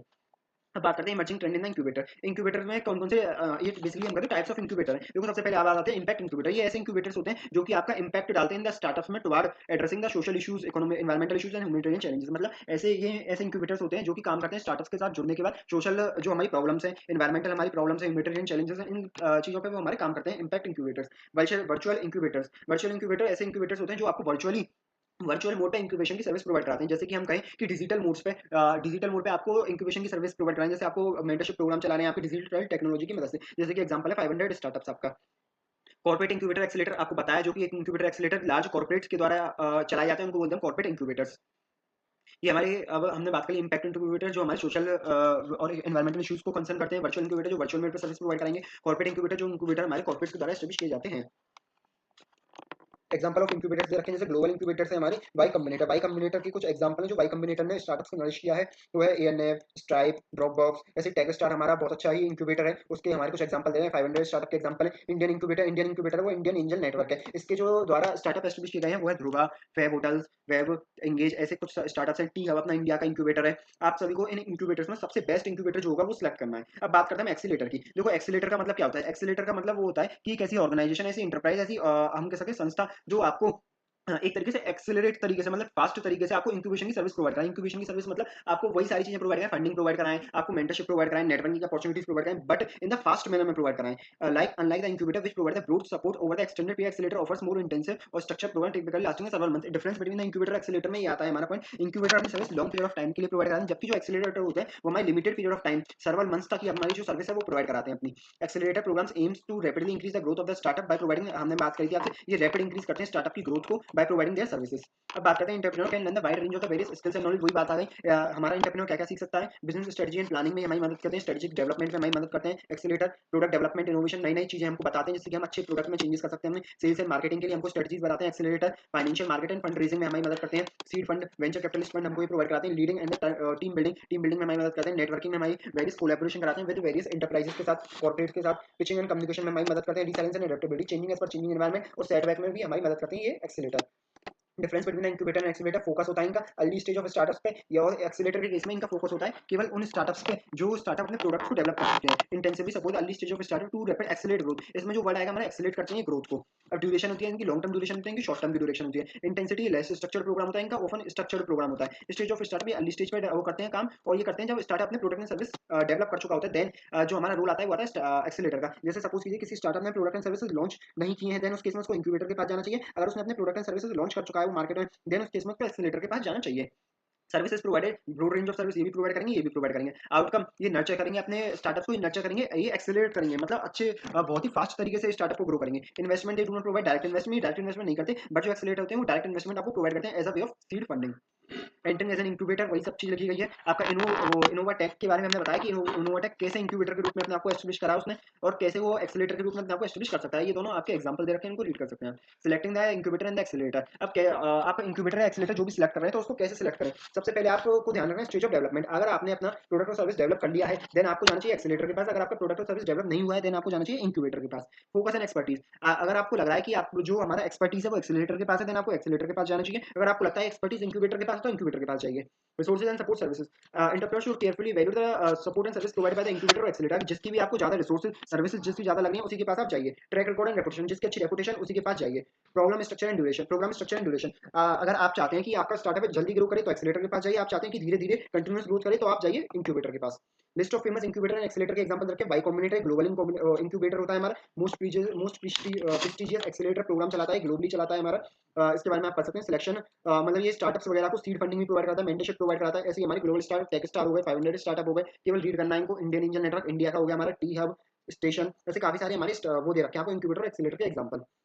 फिर बात करते हैं working of incubator and accelerator. देखो इंक्यूबेटर और एक्सेलरेटर कैसे कैसे वर्क करते हैं। Application selection, startup interested in joining the incubator apply करते हैं by following application form fill करेंगे आप इंक्यूबेटर का, देन आप उस इंक्यूबेटर के मेंबर बन जाएंगे। अब प्रोग्राम पार्टिसिपेशन, जैसे ही आप उसके मेंबर बन जाएंगे, देन इंक्यूबेटर आपको वेरियस प्रोग्राम जो ऑर्गेनाइज करेगा उसमें आपको पार्टिसिपेट करने के लिए मोटिवेट करेगा, और एक तरीके से आपको उत्साहित करेगा आपके उन प्रोग्राम से पार्टिसिपेट कीजिए। और जैसे ही आप उनके प्रोग्राम से पार्टिसिपेट करेंगे, देन आपको मेंटरशिप प्लस गाइडेंस भी प्रोवाइड कराएंगे। और आपको वेरियस रिसोर्सेज, क्योंकि अभी मैंने पढ़ा था कि इंक्यूबेटर का काम ही होता है आपको रिसोर्सेज प्रोवाइड कराना, वो आपको various funding opportunity, networking opportunities भी प्रोवाइड कराएंगे। डेमो डेज एंड ग्रेजुएशन, वो क्या कराएंगे कि आपको, आप जैसे पिच डेक के लिए जाते हैं तो पिच डेक का आपको पहले एक डेमो ट्रायल लेंगे, वो लोग डेमो ट्रायल लेंगे कि आप उसके लिए प्रिपेयर है या नहीं है। इस तरीके से भी आपको वो मदद करते हैं इंक्यूबेटर और एक्सेलरेटर। अभी हमको बताया day in the life of a founder at incubator, day in the life of founder of incubator field of diverse range, इसका एक एग्जांपल दिया है। अगर आप इंक्यूबेटर के पास जाते हैं, कोई भी फाउंडर इंक्यूबेटर के पास जाते हैं, तो इंक्यूबेटर उससे क्या क्या काम करवाते हैं, मॉर्निंग में क्या काम करवाएंगे, मिड डे में क्या काम करवाएंगे, आफ्टरनून में, इवनिंग में, नाइट में, फालतू की बकवास दे रखी है, कुछ मतलब की नहीं है। Things founder should take along to the accelerator, accelerator के साथ साथ फाउंडर्स को क्या क्या चीजें ध्यान रखनी चाहिए। देखो सबसे पहले उनको ध्यान रखनी चाहिए अपना क्लियर बिजनेस प्लान। ऐसा नहीं है अगर एक्सेलरेटर ने ये बात कह दी तो आप इसी के हिसाब से चलेंगे, मतलब आपको अपने विजन, मिशन, गोल्स भी अपने ध्यान में रखने हैं while working with the accelerator. Open mindset, open mindset की बात है, फाउंडर को अपना जो अप्रोच है वो ब्रॉड अप्रोच रखना चाहिए while working with the accelerator programme. अपना माइंडसेट, अपनी सोच खुली रखे। एलिवेटर पिच, एक concise and the compelling elevator pitch is essential for the founder effectively communicate the startup value proportion, capture the interest of the mentors, potential partner, networking. आपको अपनी elevator pitch पे भी काम करना है। While working with the accelerator goal setting, founder should set the clear and measurable goals. अपने goals आप set करके जाइए कि आज हम एक्सेलरेटर के प्रोग्राम में जा रहे हैं, देन हम क्या-क्या करके आएँगे, क्या-क्या सीखेंगे, हमारे क्या-क्या गोल्स रहेंगे, वो भी सीखिए आप। नेटवर्किंग मटेरियल्स, आप जो नेटवर्किंग मटेरियल्स का मतलब ये है, जब आप एक्सेलरेटर के साथ काम करें तो अपने बिज़नेस कार्ड, अपने जो प्रमोशन मटेरियल्स हैं, उनको भी रेडी रखें जिससे कि आपकी जो नेटवर्किंग है वो अच्छी हो सके। Laptop and necessary work tool भी आप अपने साथ रखें while working with the accelerator, so that आपका जो डेवलपमेंट, आपकी नेटवर्किंग अपॉर्चुनिटीज़ है हो सके। Resilience and perseverance. You are building a startup is a challenging journey filled with the ups and downs. The founder should be silence, मतलब क्या होता है, जैसे कि आप कोई भी स्टार्टअप बनाते हैं तो उसमें अप्स एंड डाउन्स लगे रहते हैं, तो आपको ये अपने अंदर दृढ़ निश्चय करके जाना है कि आपको सेटबैक लेना है, मतलब आप अगर फेलियर भी होगा तो आप फेलियर से भी सीखेंगे, उनसे आप घबराएंगे नहीं। तो इस टाइप की आपको सोच रखनी है while working with the accelerators. Benefit for joining a startup और इंक्यूबेटर, आपको क्या-क्या बेनिफिट मिलेंगे अगर आप स्टार्टअप या इंक्यूबेटर को जॉइन करेंगे। देखो, प्रोग्राम फोकस, अगर आप किसी भी इंक्यूबेटर स्टार्टअप को जॉइन करेंगे, देन वो आपको मदद करेगा आपको गोल्स, विजन, ऑब्जेक्टिव्स वगैरह को अचीव करने में। स्टेज और बिजनेस, अगर आपकी जो बिजनेस की स्टेज है, आपने प्रोडक्ट एंड सर्विस डेवलप कर लिया, आप एक्सेलरेटर के पास जाइए, वो आपकी ग्रोथ को एक्सेलरेट करने में मदद करेगा। प्रोग्राम रिक्वायरमेंट की बात करें, take into account the packages for the programme such as equity and additional financial obligations. अगर आपको फाइनेंस वगैरह की रिक्वायरमेंट है, देन आप इंक्यूबेटर एक्सेलरेटर के पास जाइए। प्रोग्राम रेपुटेशन, जिस भी एक्सेलरेटर वगैरह की ज्यादा रेपुटेशन हो जाए उसके पास जाइए आप। Location, take into account the programme location and it's easily accessible for you and for your team. अब आप देखें कि इंक्यूबेटर आपके लिए इजीली एक्सेसिबल है, देन इंक्यूबेटर के पास जाइए। अगर आपको लगता है कि एक्सेलरेटर इजीली एक्सेसिबल है आपके लिए, देन उसके पास जाइए। इम्पैक्ट क्या होगा इंक्यूबेटर एक्सेलरेटर का, सीधी बात मैंने आपको बताया, आपको बहुत सारी फंडिंग अपॉर्चुनिटीज ये लोग प्रोवाइड करते हैं, नेटवर्किंग के में आपकी मदद करते हैं, कोलैबोरेशन वगैरह में आपकी मदद करते हैं, काफी सारे रिसोर्सेज वगैरह आपको प्रोवाइड करेंगे, तो इस हिसाब से स्टार्टअप का डेवलपमेंट में मदद करते हैं। अब कुछ हमारे एग्जांपल देते हैं, एयर नेम ने कैसे वाई कॉम्बिनेटर के साथ अपना डेवलपमेंट किया, इम्पैक्ट ने कैसे किया, ड्रॉप बॉक्स में कैसे किया। बाकी आप रीड आउट कर लेना। समरी में वही लिखा गया है। एक्सेलरेटर का डिफरेंस, एक्सेलरेटर वो होते हैं जो आपकी ग्रोथ को एक्सेलरेट करते हैं। एक्सेलरेटर के पास आप जब भी जाएंगे, जब आपके प्रोडक्ट एंड सर्विस डेवलप हो जाएंगी, जनरली शॉर्ट टर्म के लिए होते हैं, प्लस में स्ट्रक्चर वे में काम करते हैं एक्सेलरेटर। इनकी जगह इंक्यूबेटर क्या करते हैं, लेस स्ट्रक्चर वे में काम करते हैं, लॉन्ग ड्यूरेशन का रहता है इंक्यूबेटर्स का। और जो इंक्यूबेटर्स होते हैं वो आपकी ग्रोथ को मतलब ग्रेजुअल, धीरे धीरे आपकी ग्रोथ होती है विद द इंक्यूबेटर्स, जबकि एक्सेलरेटर के साथ जल्दी ग्रोथ होती है आपकी। So that's all. अच्छा, हमने कंप्लीट कर लिया अपना चैप्टर नंबर 8 भी। तो स्टार्ट करते हैं चैप्टर नंबर 9 से। देखिए, चैप्टर नंबर 9 हमारा मिसलेनियस चैप्टर है। इसमें सारी चीज़ जो अब तक हमने पढ़ी है उनका एक ब्रीफ ओवरव्यू दिया गया है हमको चैप्टर नंबर 9 में। बात करते हैं सबसे पहले, देखो सबसे शुरुआत में आपको एक केस स्टडी दे रखी है on the startup success story. Startup की सक्सेस स्टोरी के बारे में आपको एक केस स्टडी दे रखी है, जैसे कि पहली दे रखी है आपको सीआरईडी ट्रेड की दे रखी है, जो फाउंडर 2018 में भाई कुणाल शाह के द्वारा किया था। एक फिनटेक कंपनी है। इसमें क्या किया था इन्होंने, जो कि members only platform that operates a member only platform offering the rewards and benefit for the credit card payment. Basically credit card वाली कंपनी जो कि लोगों को क्रेडिट कार्ड ऑफर करती है, और जो इसके क्रेडिट कार्ड होते हैं उनमें जो यूनिक वैल्यू प्रोपोर्शन है वो क्या होता है, ये ऑफर करते हैं क्रेडिट कार्ड जो कि हमको रिवार्ड्स वगैरह, कैशबैक वगैरह प्रोवाइड कराते हैं। इस टाइप की इन्होंने एक यूनिक वैल्यू प्रोपोर्शन रखा है। इनका फोकस क्या है, कंज्यूमर पे, customer experience. CRED prioritise the customer experience and satisfaction की जो मेन जो थ्योरी है वो कस्टमर का सेटिस्फैक्शन। स्ट्रेटेजिक पार्टनरशिप इन्होंने काफी सारी बैंक्स वगैरह से कर रखी है। इनोवेटिव मार्केटिंग, ये इनोवेटिव मार्केटिंग करते हैं through the creative market campaign and the brand collaboration. ऐसी एक केस स्टडी दे रखी है क्रेडिट की, आप इसको रीड आउट कर सकते हैं। देन उसके बाद आपको फिजिक्स वाला की दे रखी है केस स्टडी। ये इसमें मिसलेनियस चैप्टर में काफी सारी केस स्टडी दे रखी है, इनको एक बार आप ऊपर ऊपर से देख सकते हैं, इनसे बेसिक क्वेश्चन नहीं पूछे जाएंगे आपके इस पीरियड में। आगे बढ़ते हैं, ये स्टडी के बाद देखते हैं क्या आता है। यहाँ तक सबकी स्टडी चल रही है। अब बात करें सोर्सेज ऑफ द फंड की। बूटस्ट्रैपिंग का कांसेप्ट मैंने आपको बताया, अपनी पर्सनल सेविंग या फिर अपने फंड्स फ्रॉम रिलेटिव्स वगैरह से अपने स्टार्टअप को जो फाइनेंस करते हैं, जैसे कि जरूरत नहीं किया, उसको हम बोलते हैं बूटस्ट्रैपिंग। एंजल इन्वेस्टर्स की बात करते हैं, angel investor high network individuals होते हैं जो कि हमको कैपिटल प्रोवाइड करते हैं अगेंस्ट द इक्विटी और द कन्वर्टेबल डेब्ट। वेंचर कैपिटलिस्ट की बात करते हैं, इन्वेस्टमेंट फर्म्स होती हैं जो कि हमको कैपिटल प्रोवाइड करती हैं in exchange of the equity ownership. Equity के बदले में हमको लार्ज अमाउंट ऑफ जो सम प्रोवाइड कराते हैं उसको हम बोलते हैं वेंचर कैपिटलिस्ट। क्राउड फंडिंग का मतलब क्या है, हम फाइनेंस रेज कर रहे हैं through the online platform from various large number of individual से जो आप फाइनेंस रेज करते हैं थ्रू द ऑनलाइन प्लेटफॉर्म, उसको हम बोलेंगे क्राउड फंडिंग। बैंक लोन आप सभी जानते हैं, बैंक लोन एक तरीके का डेब्ट होता है जिस पे हमको फिक्स रेट ऑफ इंटरेस्ट पे करना पड़ता है। ग्रांट्स एंड सब्सिडीज आपको गवर्नमेंट से, सरकार की तरफ से मिलती हैं। ये सब्सिडीज मिलती है आपको पार्टिकुलर पर्पस के लिए, अगर वो आपका पार्टिकुलर पर्पस आप फुलफिल कर देते हैं, देन आपको जो ग्रांट्स एंड सब्सिडीज है वो रिफंड नहीं करनी पड़ेंगी, अगर आप उसका पर्पस फुलफिल कर देंगे। एक्सेलेरेटर प्रोग्राम मैंने आपको बताया, ऐसे ऑर्गेनाइजेशन, इंडिविजुअल एंटरप्राइजेस होती हैं जो आपके स्टार्टअप को मदद करते हैं टू एक्सेलरेट द ग्रोथ को एक्सेलरेट करने में आपकी मदद करती हैं। इंक्यूबेटर ऐसी एजेंसीज होती हैं जो आपके स्टार्टअप को फंडिंग अपॉर्चुनिटी, नेटवर्किंग अपॉर्चुनिटीज, काफी सारी अपॉर्चुनिटीज आपको प्रोवाइड कराती हैं। कॉर्पोरेट इन्वेस्टमेंट का मतलब क्या है, जब कंपनीज कॉर्पोरेट आपके स्टार्टअप में इन्वेस्ट करें, देन उस चीज को हम बोलते हैं कॉर्पोरेट इन्वेस्टमेंट। आगे बात करते हैं, ये सारी चीज़ें आपको थ्योरी में बताई गई है। अब बात करते हैं building a right startup team. अब आप किसी भी अच्छी एक स्टार्टअप टीम कैसे बनाएं, सबसे पहले अपना डिफाइन कीजिए अपना विजन। किसी भी चीज़ को करने के लिए आपको सबसे पहले अपना विजन, मिशन, गोल्स पता होना चाहिए, इसलिए अपना विजन तैयार कीजिए। देन उस विजन को आप एर्कुलेट कीजिए your vision clearly to the individuals who shares your passions commitment to the company's goal. अब जो आपने विजन मिशन बताया उसको आप कम्युनिकेट कीजिए टू अदर इंडिविजुअल्स के साथ। हायरिंग कल्चर फिट का मतलब क्या है, कल्चर फिट का मतलब ये ऐसे बंदों को आप लोग हायर कीजिए जो कि आपके विजन, मिशन, गोल्स, आपके जो कल्चर है, प्रेजेंट कल्चर है, उसमें एक तरीके से एडजस्ट हो सकते हैं, उन्हीं बंदों को आप लोग हायर कीजिए। Diversity and inclusion, different diversities से बिलोंग करने वाले लोगों को आप हायर कीजिए, जिससे कि आपकी जो ऑर्गेनाइजेशन में हाईएस्ट लेवल ऑफ वो क्रिएटिविटी, इनोवेशन, एडेप्टेबिलिटी आएगी, क्योंकि अलग-अलग लोगों में अलग-अलग सोचोगे तो अलग-अलग टाइप की क्रिएटिविटी आपकी फर्म को एडवांटेज मिलेगा। बिल्डिंग ट्रस्ट एंड ट्रांसपेरेंसी, जितने भी इंडिविजुअल्स आपकी फर्म में या स्टार्टअप में काम करें तो उनके बीच में एक ट्रस्ट का रिलेशनशिप बना के रखें। ट्रस्ट और ट्रांसपेरेंसी, और कुछ भी चीज़ हो रही है तो क्लियरली उनसे कम्युनिकेट करें। Empowering and delegating, empowering and delegating का मतलब क्या है? एम्पावरिंग एंड डेलीगेटिंग का मतलब है कि आप अपनी टीम को एक तो वो पावर उनको अलॉट कीजिए, प्लस में उनको डेलीगेट अथॉरिटी को डेलीगेट कीजिए, रेस्पॉन्सिबिलिटी भी उनको अलॉट कीजिए, प्लस में साथ ही साथ रेस्पॉन्सिबिलिटी को फुल करने की प्रॉपर उनको अथॉरिटी भी प्रोवाइड कीजिए। कंटिन्यूअस लर्निंग एंड डेवलपमेंट, उनको ट्रेनिंग एंड डेवलपमेंट की अपॉर्चुनिटीज प्रोवाइड कीजिए, जिससे कि जो आपकी टीम होगी वो इफेक्टिव टीम होगी आपकी। Managing the conflict and resolving differences, आप एक ऐसा सिस्टम बनाइए जिससे कि आपके जो टीम मेंबर्स में जो भी कॉन्फ्लिक्ट वगैरह है, आपके जितने भी एम्प्लॉइज में कॉन्फ्लिक्ट है, उनके लिए प्रॉपर सिस्टम होना चाहिए डिस्प्यूट को सॉल्व आउट करने का। तो इफेक्टिव टीम कैसे हायर करेंगे? अपना विजन बताएं, कल्चर के हिसाब से अपने लोगों को हायर कीजिए, डिफरेंट डाइवर्सिटी के लोगों को हायर कीजिए, ट्रस्ट बनाएं अपने लोगों के बीच में, और प्लस में अथॉरिटी डेलीगेट करें to fulfil the responsibility. Continuous learning and development की अपॉर्चुनिटीज है, कॉन्फ्लिक्ट और रिजॉल्विंग सॉल्विट की रिजॉल्विंग डिफरेंसेस की आप उनको अपॉर्चुनिटी प्रोवाइड करें, जिससे कि उनके बीच में जितने भी डिफरेंसेस या हम बोल सकते हैं कॉन्फ्लिक्ट है वो सॉल्व हो सके। रियल लाइफ एग्जांपल बता रखे हैं आपको सक्सेस स्टोरी की, जैसे कि नेटफ्लिक्स का है। नेटफ्लिक्स क्या करता था, पहले डीवीडी मोड में ऑपरेट करता था, देन वो शिफ्ट हो गया आपके ऑनलाइन प्लेटफॉर्म ओटीटी मोड में वो शिफ्ट हो गया। इसकी पूरी स्टोरी बताई गई है। ऐसे फ्लिपकार्ट की सचिन बंसल, बन्नी बंसल के द्वारा फाउंडेड था, उसकी स्टोरी, ओला की स्टोरी बताई गई है आपको। आगे बात करते हैं हम फाउंडर्स ग्रूमिंग। फाउंडर्स ग्रूमिंग का मतलब क्या है? आप फाउंडर की वैल्यू, जो आपके स्टार्टअप का फाउंडर है, जैसे फ्लिपकार्ट के फाउंडर सचिन बंसल, बन्नी बंसल है, तो इनकी वैल्यू इतनी अच्छी कर दीजिए लोगों के माइंड में कि लोगों को ये स्टार्टअप अट्रैक्टिव लगने लग जाए। इसी को हम बोलते हैं फाउंडर्स ग्रूमिंग। अगर फाउंडर्स की जो आप ग्रूमिंग ग्रूमिंग मतलब एक तरीके से उनकी पर्सनैलिटी, एक तरीके से उनकी ब्रांड इमेज अगर लोगों के माइंड में अच्छी हो जाएगी, देन इस स्टार्टअप को वैल्यूएशन बहुत ही अच्छी मिलेगी as compare to the startup जिसके फाउंडर्स की ग्रूमिंग अच्छी नहीं है। तो इसलिए हम बोलते हैं founders play a pivotal role in shaping the trajectory of the startup, not just in their vision, leadership, but also the public image and the interaction. Grooming founders for their roles involve the honoring the various skills, cultivating a strong personal brand, and understanding the importance of PR, public relations in the narrative around the startup। वही चीज लिखी गई है आपको। अगर आपकी जितनी ज्यादा फाउंडर्स की अच्छी इमेज होगी लोगों के माइंड में, उतनी ज्यादा आपके स्टार्टअप को वैल्यूएशन मिलेगी, उतनी ज्यादा रिसोर्सेज का आपको एक्सेस मिलेगा। इफेक्टिव कम्युनिकेशन जितनी अच्छी होगी आपकी।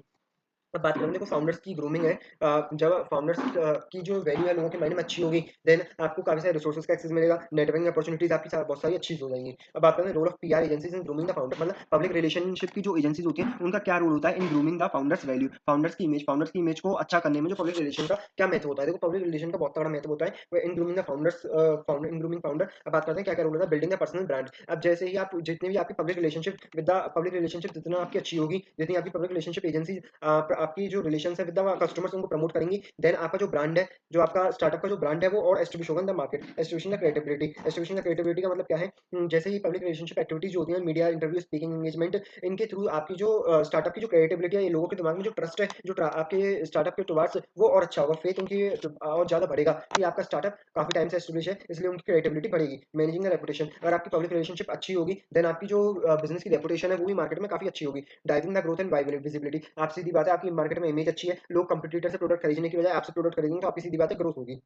क्राइसिस मैनेजमेंट वाला पीआर एजेंसी, देखो पीआर पब्लिक रिलेशनशिप आपके लिए क्यों जरूरी है? क्योंकि वेरियस तरह की क्राइसिस को मैनेज करता है, ट्रांसपेरेंसी एंड अकाउंटेबिलिटी रखता है इन वर्किंग में। मीडिया रिलेशन, मीडिया के साथ रिलेशन अच्छे होंगे, स्टेक होल्डर एंगेजमेंट होगा, रेपुटेशन आपकी अच्छी होगी, सक्सेसफुल मिटिगेशन होगा रिस्क का, कंज्यूमर आउटरीच, कस्टमर आपके कंपटीटर्स की बजाय आपसे माल खरीदेगा।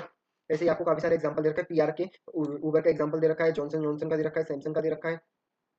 आगे बात करते हैं हम स्टार्टअप कम्युनिटी की। देखो स्टार्टअप कम्युनिटी क्या होती है? स्टार्टअप कम्युनिटी एक ऐसी कम्युनिटी होती है जिसमें कि आपके दुनिया भर के स्टार्टअप्स के जो एंटरप्रेन्योर्स हैं, जो कि फेमस फेमस एंटरप्रेन्योर्स हैं, वो आते हैं टुगेदर, गैदर होते हैं, उस कम्युनिटी को हम बोलते हैं स्टार्टअप कम्युनिटी। इसमें आपके जो अच्छे अच्छे एंटरप्रेन्योर्स होते हैं वो इकट्ठे होते हैं, और जो नए स्टार्टअप्स होते हैं उनको प्रमोट करते हैं, वो नर्चर एंड प्रमोट करते हैं। आप स्टार्टअप कम्युनिटी का आपको पार्ट क्यों बनना चाहिए? स्टार्टअप कम्युनिटी का पार्ट बनेंगे तो आपको वेरियस फंडिंग की अपॉर्चुनिटीज प्रोवाइड होंगी, मेंटरशिप आपको मिलेगी, स्ट्रेटेजिक डेवलपमेंट आपका होगा, इसलिए हम कहते हैं आपको स्टार्टअप कम्युनिटीज का पार्ट बनना चाहिए। अब बात करते हैं स्टार्टअप कम्युनिटीज को ज्वाइन करने से आपको क्या क्या बेनिफिट मिलेंगे। नेटवर्किंग अपॉर्चुनिटीज, अच्छे अच्छे इंटरप्रेन्योर से आपकी बातचीत होंगी, नेटवर्किंग अपॉर्चुनिटीज बढ़ेंगी, रिसोर्सेज आपको फाइनेंस प्रोवाइड होगा, नॉलेज शेयरिंग, आपको अच्छे अच्छे स्ट्रेटेजिकल डिसीजन स्ट्रेटजीज मिलेंगे टू द फ्रॉम द जो इंटरप्रेन्योर्स, आपके develop entrepreneur support system develop होगा, विजिबिलिटी एंड एक्सपोजर, आपका एक्सपोजर अच्छा होगा, अपॉर्चुनिटी फॉर कोलैबोरेशन, क्या पता आपका जो स्टार्टअप है वो किसी अच्छे इंटरप्रेन्योर को पसंद आ जाए और वो आपके साथ कोलैबोरेट कर ले। Staying informed, being the part of the startup community keep the entrepreneurs informed, मतलब जो आप एंटरप्रेन्योर्स कम्युनिटी का अगर आप पार्ट रहेंगे तो आप जो फाउंडर है वो इन्फॉर्म्ड रहेगा about the changes in the environment, उनके बारे में भी आपको इन्फॉर्मेशन मिलती रहेगी।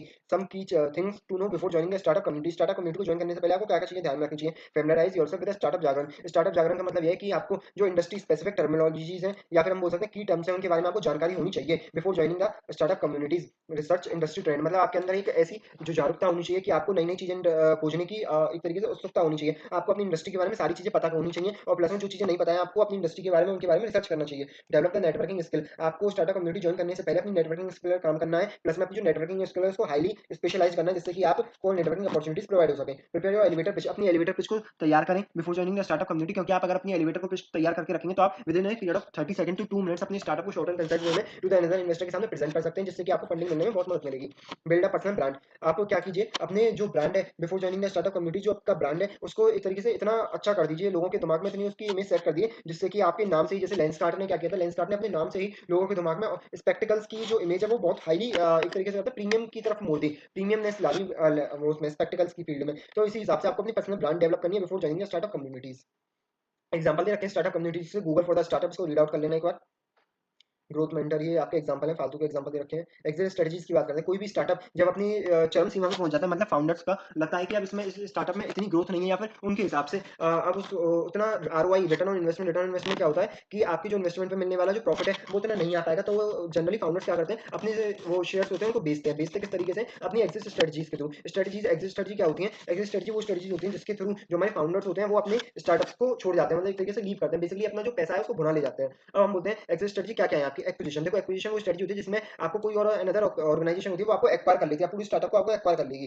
अब बात करते हैं आईपीओ। आईपीओ एक ऐसा होता है, आईपीओ में क्या होता है, आप अपने शेयर्स को पब्लिकली ऑफर करते हैं, देन उस केस को हम बोलते हैं आईपीओ, इनिशियल पब्लिक ऑफर। ये हमारे स्टॉक एक्सचेंज के द्वारा रेगुलेट होता है, प्लस में इसमें टू मच डिस्क्लोजर रिक्वायरमेंट आपको फुलफिल करनी पड़ती है। मर्जर का केस क्या होता है, मर्जर में व्हेन टू और मोर companies merges with each other, जैसे कि आपने देखा होगा वोडाफोन और आइडिया का जो मर्जर हुआ था, मर्जर में क्या होता है, आपका स्टार्टअप किसी और कंपनी या किसी और स्टार्टअप के द्वारा उसमें मर्ज हो जाता है, देन उस चीज को हम बोलेंगे मर्जर। मैनेजमेंट बाय आउट का मतलब क्या है, जो आपकी ऑर्गेनाइजेशन को मैनेज कर रहे हैं, बेसिकली हम बोल सकते हैं आपके जो वो है करंट वेंचर कैपिटलिस्ट और एंजल इन्वेस्टर, यही आपकी इंटरप्राइजेस को या आपके स्टार्टअप को खरीद लेते हैं, देन उसमें हम बोलते हैं मैनेजमेंट बाय आउट। लिक्विडेशन में क्या होता है कि जो हमारा फाउंडर है वो अपने स्टार्टअप को, अपने धंधे को बंद करके चला जाता है, लिक्विडेट कर देता है, तो उसको हम बोलते हैं लिक्विडेशन। सेकेंडरी सेल में क्या करते हैं, आप अपने शेयर्स को सेकेंडरी मार्केट में बेच देते हैं टू द प्राइवेट फर्म्स को, देन उसको हम बोलते हैं सेकेंडरी सेल। अब बात करते हैं आईपीओ की। इनिशियल पब्लिक ऑफर में क्या होता है, एक प्रोसेस होता है जिसमें प्राइवेटली हेल्ड कंपनी अपने शेयर्स को पब्लिकली लाती है, उन्होंने शेयर्स को पब्लिक को ऑफर करती है। ये आईपीओ के प्रोसेस में काफी सारी स्टेजेस होती हैं, इसमें नेसेसरी डॉक्यूमेंट आपको सबमिट करने पड़ते हैं टू द स्टॉक एक्सचेंज, इसमें बेसिकली टू मच फॉर्मेलिटीज आपको कंप्लाई करनी पड़ती है, प्लस में सेबी की जो गाइडलाइंस है उनको फुलफिल आपको करना पड़ता है, क्योंकि जो आप वो ला रहे हो आईपीओ ला रहे हो, तो फिर उसमें जो काफी सारी जो पब्लिक है वो अपना पैसा लगाई, तो आपका पब्लिक का पैसा डूब ना जाए, इसलिए उसकी जो नॉर्म्स है वो एज पर सेबी आपको